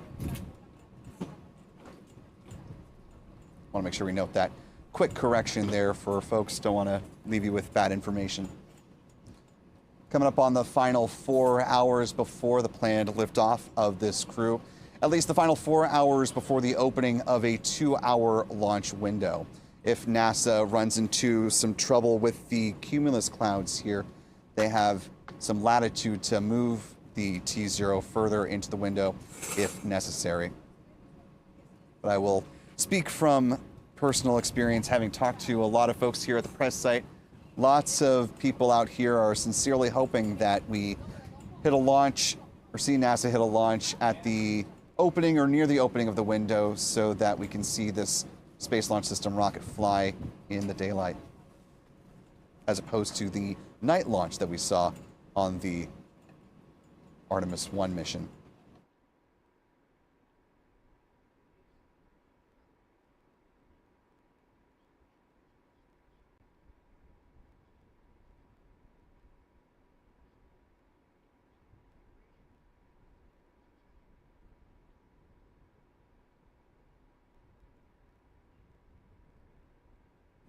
Peering back into the White Room here as the closeout crew is awaiting the arrival of the 4 Artemis astronauts.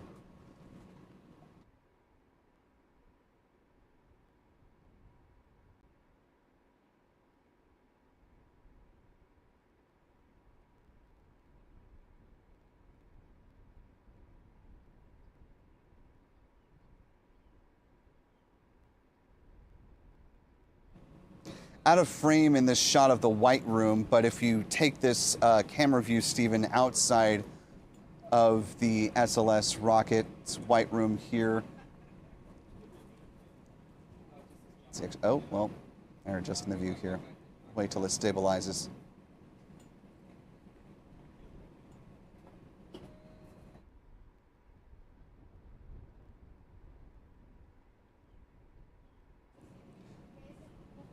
We'll wait till there's less action happening inside the mobile launcher before we go back to that thought I was just about to express.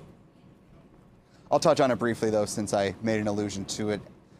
In the unlikely event that the crew needs to make an evacuation away from their rocket, but before the launch abort system has activated, they have what's called the emergency egress system, which is a series of slide wire baskets, which if you see that lightning protection tower that is just to the left of the mobile launcher, at the same level, that 74-foot level, you can see a series of baskets that run along, from our camera's perspective, or from the camera perspective here, the left-hand side, that would carry the crew away to a terminus point safely away.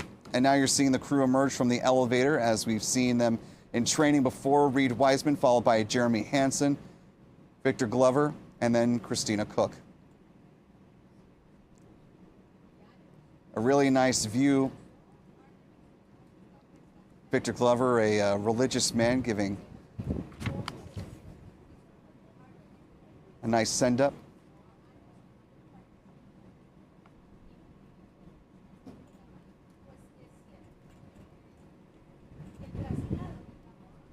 And a nice series of fist pumps to the closeout crew here. Nice thumbs up from Reed Wiseman. You can imagine sending a message directly to the NASA workforce there.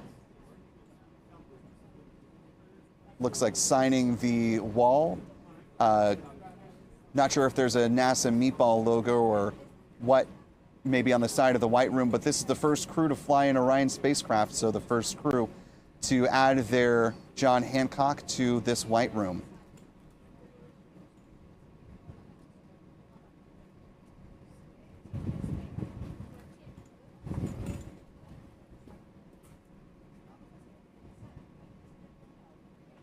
Crew will now be helped out with their comm caps here that we saw them wear in the suit-up room.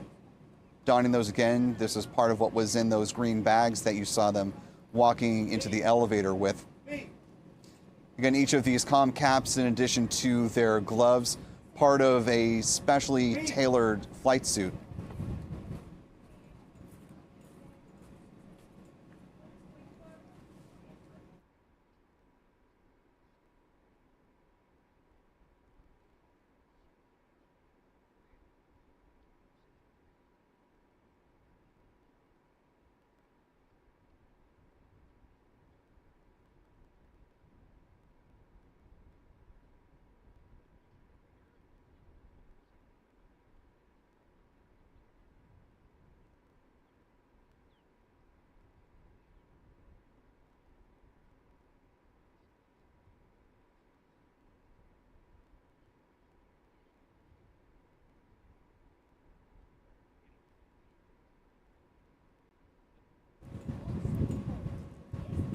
This is an important part of the suit-up procedures inside the flight room. The closeout crew, making sure that everything is tucked in properly in place so that their Orion crew survival system suits operate as expected and as necessary before they hopefully are not needed in a capacity to save their life, but that is what they are there for.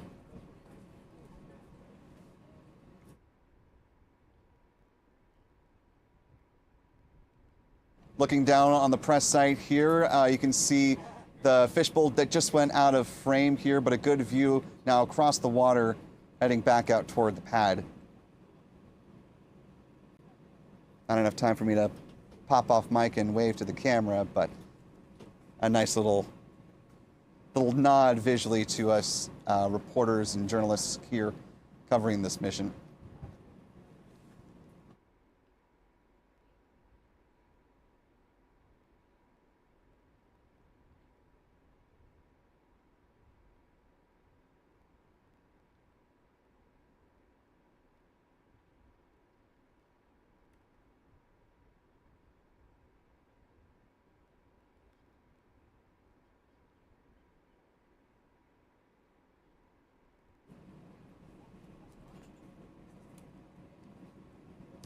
Each of the bags that are carrying the personal items and supplies for the crew have already been stowed on board the Orion spacecraft. This isn't like your commercial airline where you need to carry it with you or have your luggage checked in just a couple of hours before your flight. No, for the Orion spacecraft, the last items that are stowed on board, the late stowage method that happens in the pocket of between L-30 to L-24 hours. So this was all accomplished yesterday. And the Orion spacecraft is now just awaiting the most precious cargo, its crew.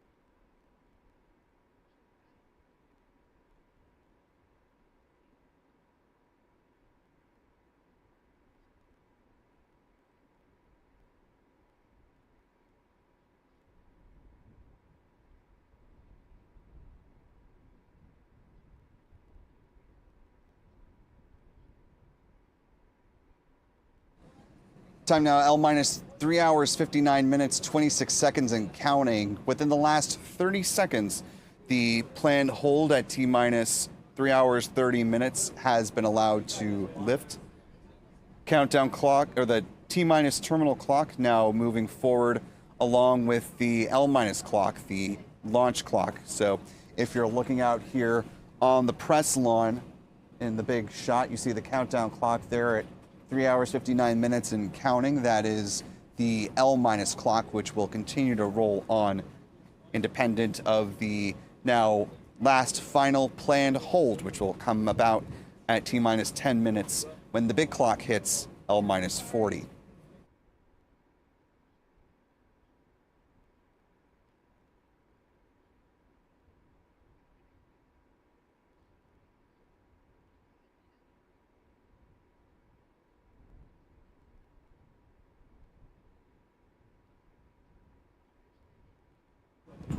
You'll notice that unlike with the commercial crew program flights using SpaceX's Dragon spacecraft, the ingress process is not quite as fast as it is, or this ingress process is not quite as fast as we see on the Dragon spacecraft. There are more things that have to be done here inside the White Room, including, as we've been watching, the placement and attachment of each crew member's gloves, their comm caps, as well as their flight helmets.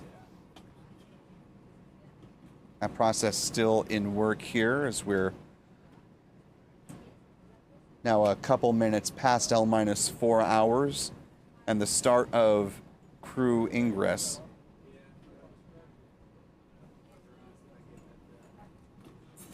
Haven't seen the crew members enter into the Orion spacecraft just yet. That is still up and coming.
L minus 3 hours, 54 minutes, 57 seconds and counting. A nice little fist bump moment there. The crew of the Artemis 2 mission, the flight crew, has a lot of respect, obviously, for this closeout crew. They've been training with them for some time to make sure that they can step through these procedures as anticipated, and it's the responsibility of the closeout crew to make sure that both the crew module side hatch, which you can just see a little bit of the corner of, that's the piece that is jutting out from the left-hand side of your screen with a little bit of the tan border to it and the red groove in the middle. That's the crew module side hatch. And then the much larger one that's taking up more of the visual space, that is the launch abort system side hatch. Lockheed Martin, the main company behind the Orion spacecraft, with the crew module down beneath powering the spacecraft, the Orion spacecraft, giving it propulsion, power, electricity, and the life support system is the European service module, manufactured principally by Airbus, overseen by the European Space Agency. A series of 10 member states helped to bring that crew module to bear. So far, ESA has delivered, ESA, Airbus, and the partners involved with that element of Orion have delivered the 4th ESM.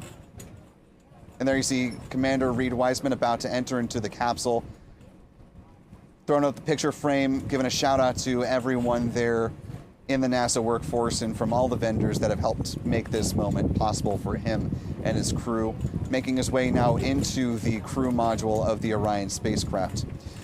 Now, during these early portions of crew loading, we should hopefully be able to see, and there, as hoped and expected, we are getting a glimpse inside the Orion spacecraft.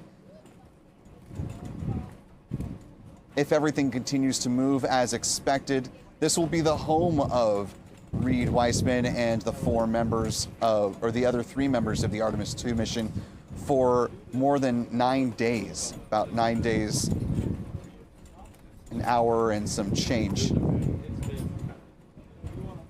See the elbow of one of the flight closeout crew team there. It's a fishbowl or fisheye lens to give us the most complete view of the Orion interior.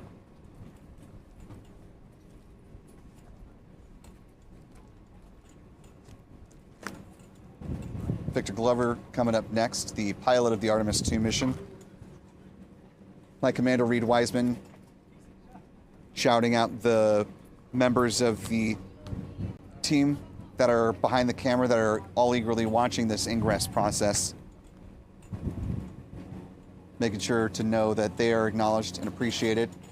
Christina Cook with a little heart thrown up to the camera there.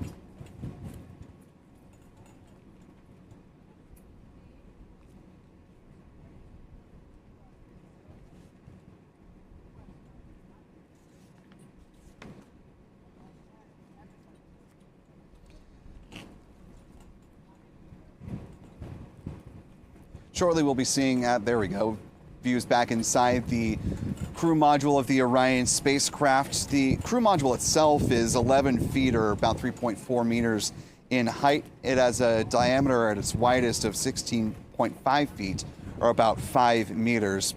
The habitable volume is 330 feet cubed or 9.3 meters cubed.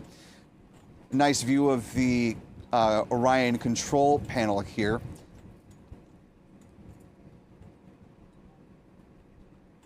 Got to see the training modules that was used for the crew when we visited the Johnson Space Center back in September, and we'll be returning to JSC for the duration of the mission after liftoff, bringing you the news from the ground as the flight days go on. And we hope you join us along for the journey as we continue to report. First from here at KSC through launch, and then on to the Johnson Space Center for the rest of the mission through splashdown.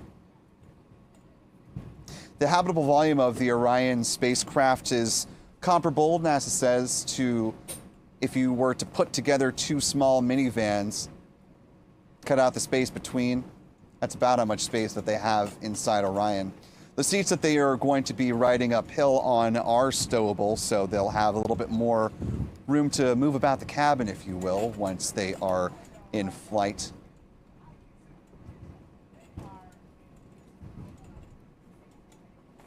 A great portion of the maneuverability of the Orion spacecraft comes from the European Service Module. However, the crew module itself does contain 12 reaction control system thrusters.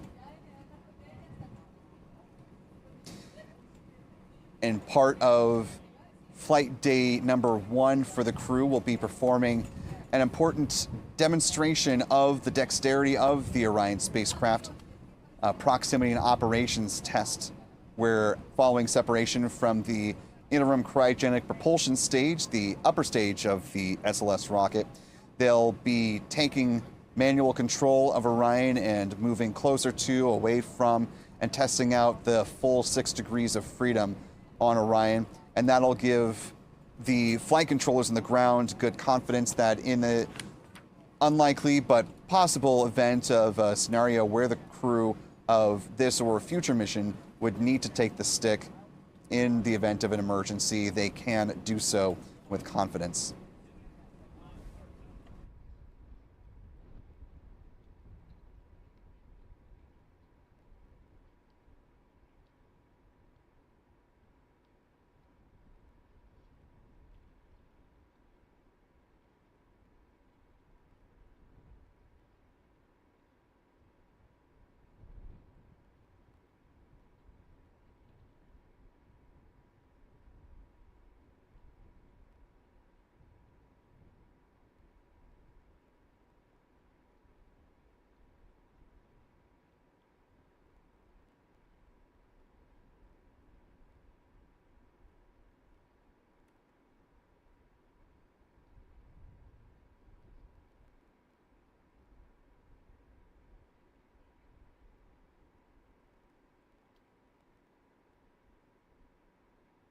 Taking a look inside, oh, well, I'll make that reference when we go back inside Orion here in a second.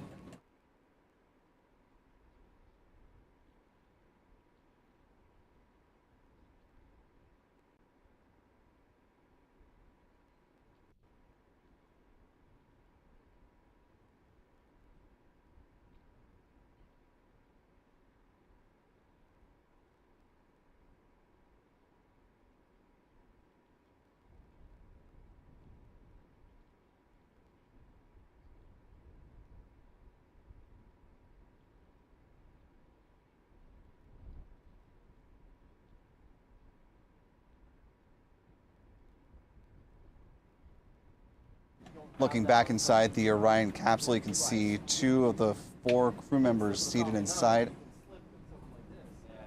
Looks like Mission Specialist Christina Cook and Mission Commander Reed Weissman.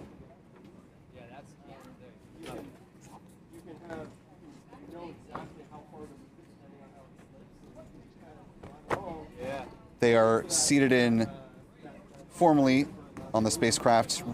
Reed Weissman in seat number 1, Christina Cook in seat position number 3. When it's their turn up to get in their seats, Victor Glover will be in seat number 2 alongside Reed Weissman, and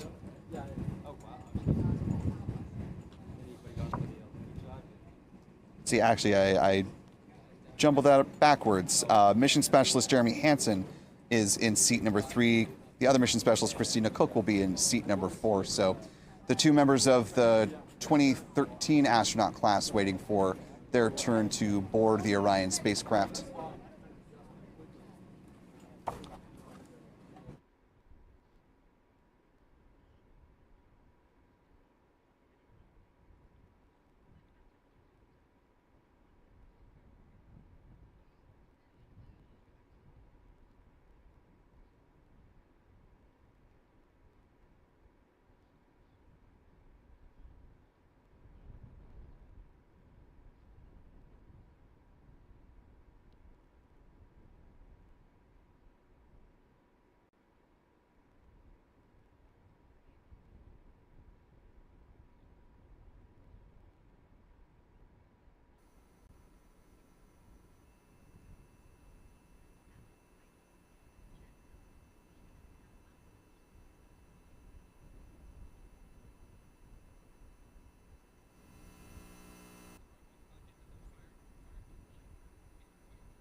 Time now, L minus 3 hours, 42 minutes, 51 seconds and counting. You can see Victor Glover getting prepped to be seated in his position, seat number 2. And the final member of the crew to enter into the capsule, this is Mission Specialist Christina Cook, officially designated Mission Specialist number 1. Jeremy Hansen, Mission Specialist number 2. Nice handheld camera view here. See a couple members of the closeout crew hard at work.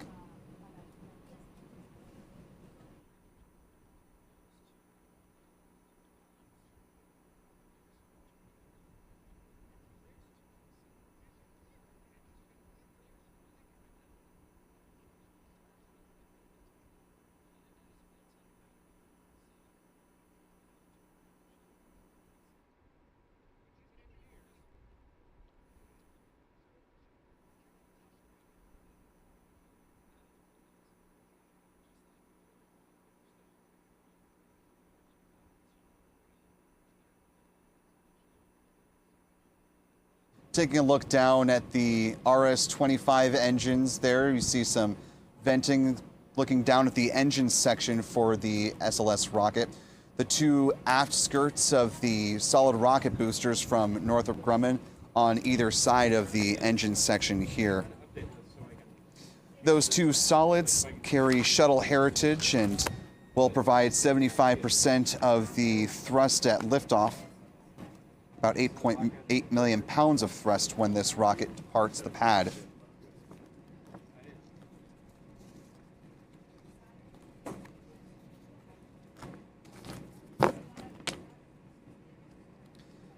As I mentioned, these 2 solid rocket boosters on either side of the vehicle carry quite a bit of shuttle heritage behind them. The booster on the right as you're facing the rocket has 64 shuttle flights with all of its various reused components combined. Gone through a total of 9 static tests. And there's just one new component between both of these 2 solid rocket boosters, and that is on the right-facing booster. And that is the top of the 2 stiffeners near the bottom, which is just out of frame from where we're looking in this camera view on the right-hand side of your screen.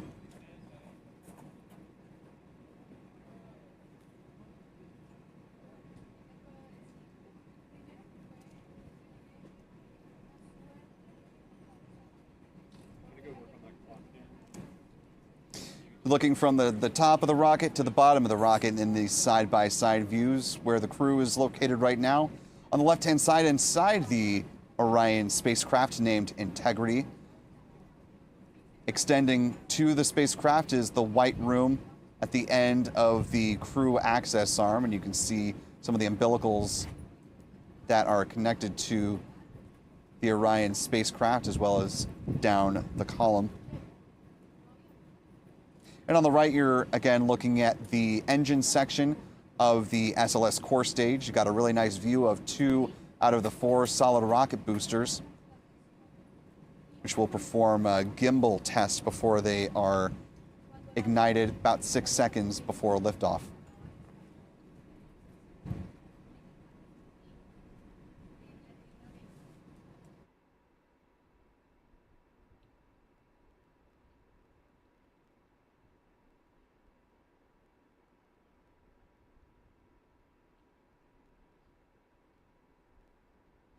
Interesting note about the right booster, the 2 solid, right of the 2 solids. It contains components from STS-49 and STS-134, which happen to have been the first and final flights of the Space Shuttle Orbiter Endeavour, now supporting the Artemis II mission.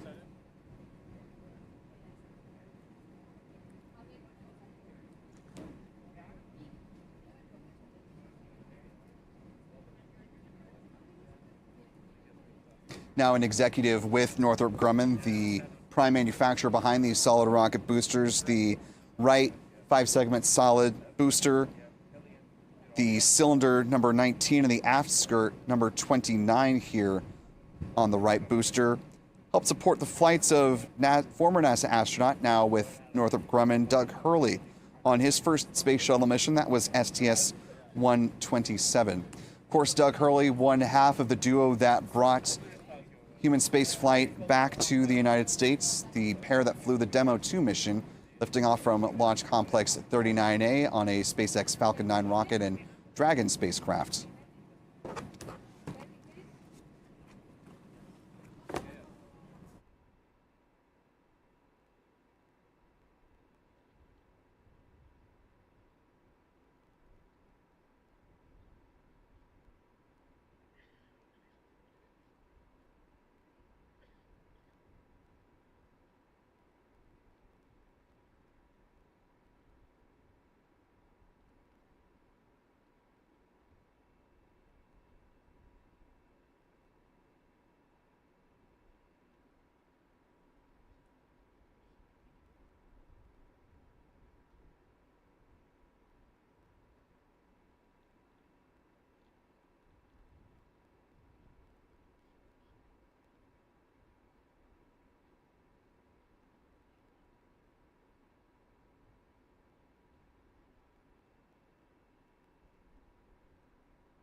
OTC asked, MS1 ready for comm check.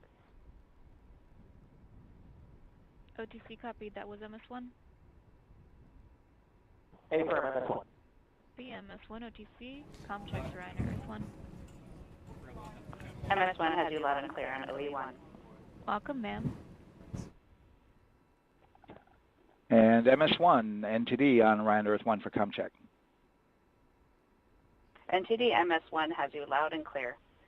And I have you loud and clear as well, and we'll be talking to you a couple of times today for those pressure checks, as you know, so we'll get a hold of you when we need you there for that. MS1?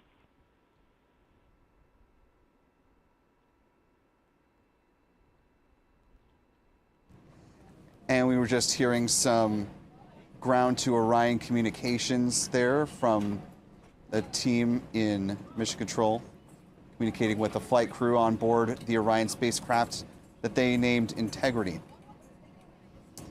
Of course, each crew that flies a spacecraft for the first time, it's tradition these days for them to name their vehicle, and the crew came up with the name Integrity for a variety of reasons, but one of the ones that we were told is that it's a good way. Pilot's ready for comm check. OTC copies. Pilot OTC Orion Earth 1. And OTC, pilot had you broken at the end of your transmission. Comm check on OE1. Good comm. How me? That transmission was better. Copy all. Do I sound low? That is a loud and clear comm check. Copy all. Welcome, sir. Thank you. And PLT NTD on Orion to Earth 1 for comm check. NTD PLT, I have you loud and clear on OE1. And I have you the same. Welcome aboard.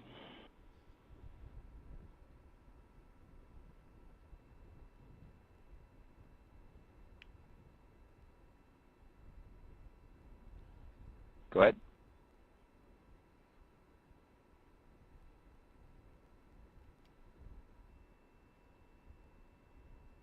CDR OTC Orion Earth 1. CDR. Yes, sir. Configure ARS to shoot mode per EPROC 10.1.1. Crew ingress and vehicle pre-launch config. Step 1. 10.1.1 crew ingress and vehicle pre-launch config. Step 1. Going in work now.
OTC, step 1 complete.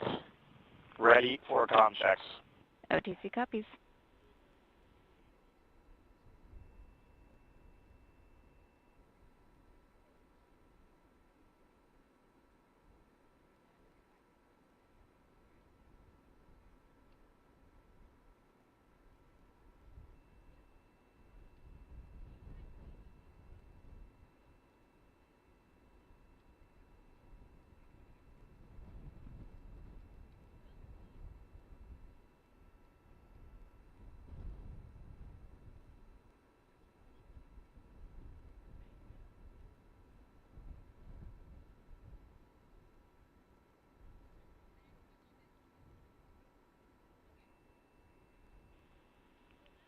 And CDR NTD. Go ahead, NTD. Yeah, Reed, we're ready to proceed with the voice checks if you and everyone else is.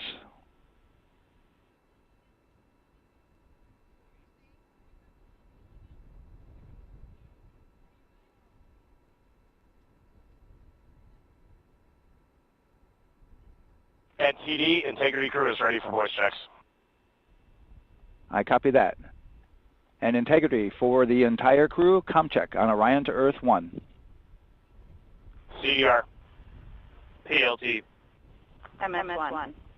MS2. Good comm check by all. NTD moving to Orion to Earth 2.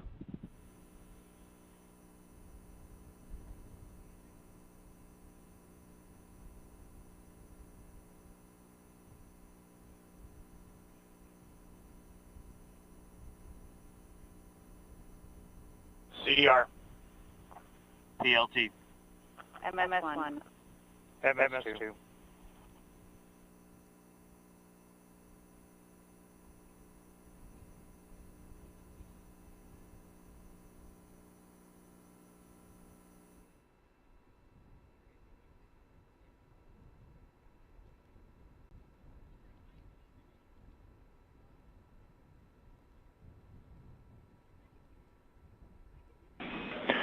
Integrity Houston on Orion to Earth 1. Voice check for the entire crew. CDR. PLT. MS1. MS2. Houston has all 4 crew loud and clear on OE1. Stand by for 2. And Integrity Houston on Orion to Earth 2. Voice check for the entire crew. Your initial word was broken, Stan. CDR. PLT. MS1. MS2. Houston has all 4 crew loud and clear on OE2. We'll use 1 for the default. Houston out.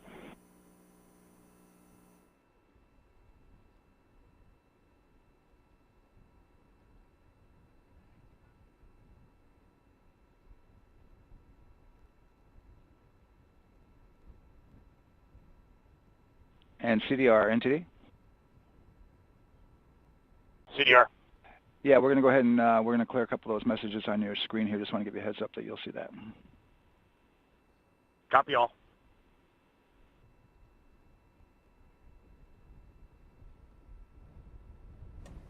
Listening to communications on the Earth to Orion loop. So you've been hearing... CDR, OTC, Orion to Earth 1. CDR. Yes, sir. Perform crew suit leak checks per 10.1.1. Crew ingress and vehicle pre-launch config, steps 2 through 4. Annunciation of LCC O-ARS-001 will occur. 10.1.1 crew ingress and vehicle pre-launch config steps 2 through 4. Going in work now.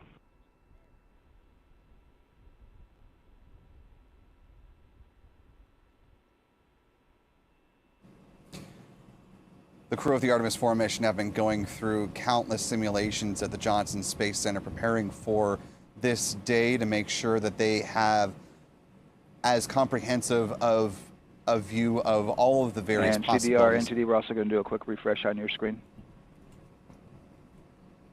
CDR. Yes, sir, we're going to look to do a quick refresh on your screen if you guys are okay with that.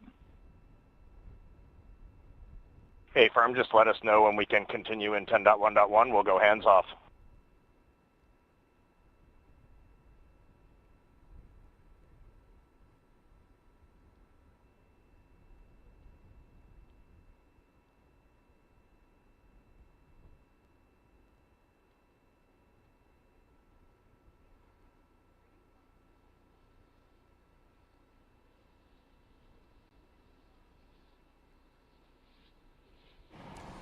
When the Artemis 2 crew arrived at the Kennedy Space Center within the past week, our question was, as we can hear the NASA helicopter heading over, that's the additional sound in the background here.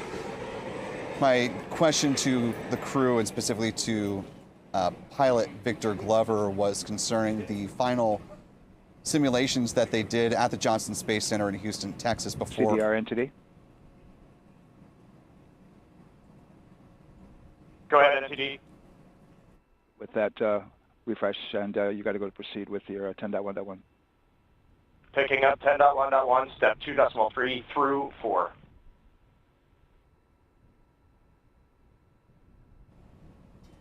Glover told us that they conducted a sim that encapsulated both the ascent as well as the reentry and splashdown. So the start and the end of the crew's mission were the last final formal simulations conducted at the Johnson Space Center. Integrity crew, close and lock visors.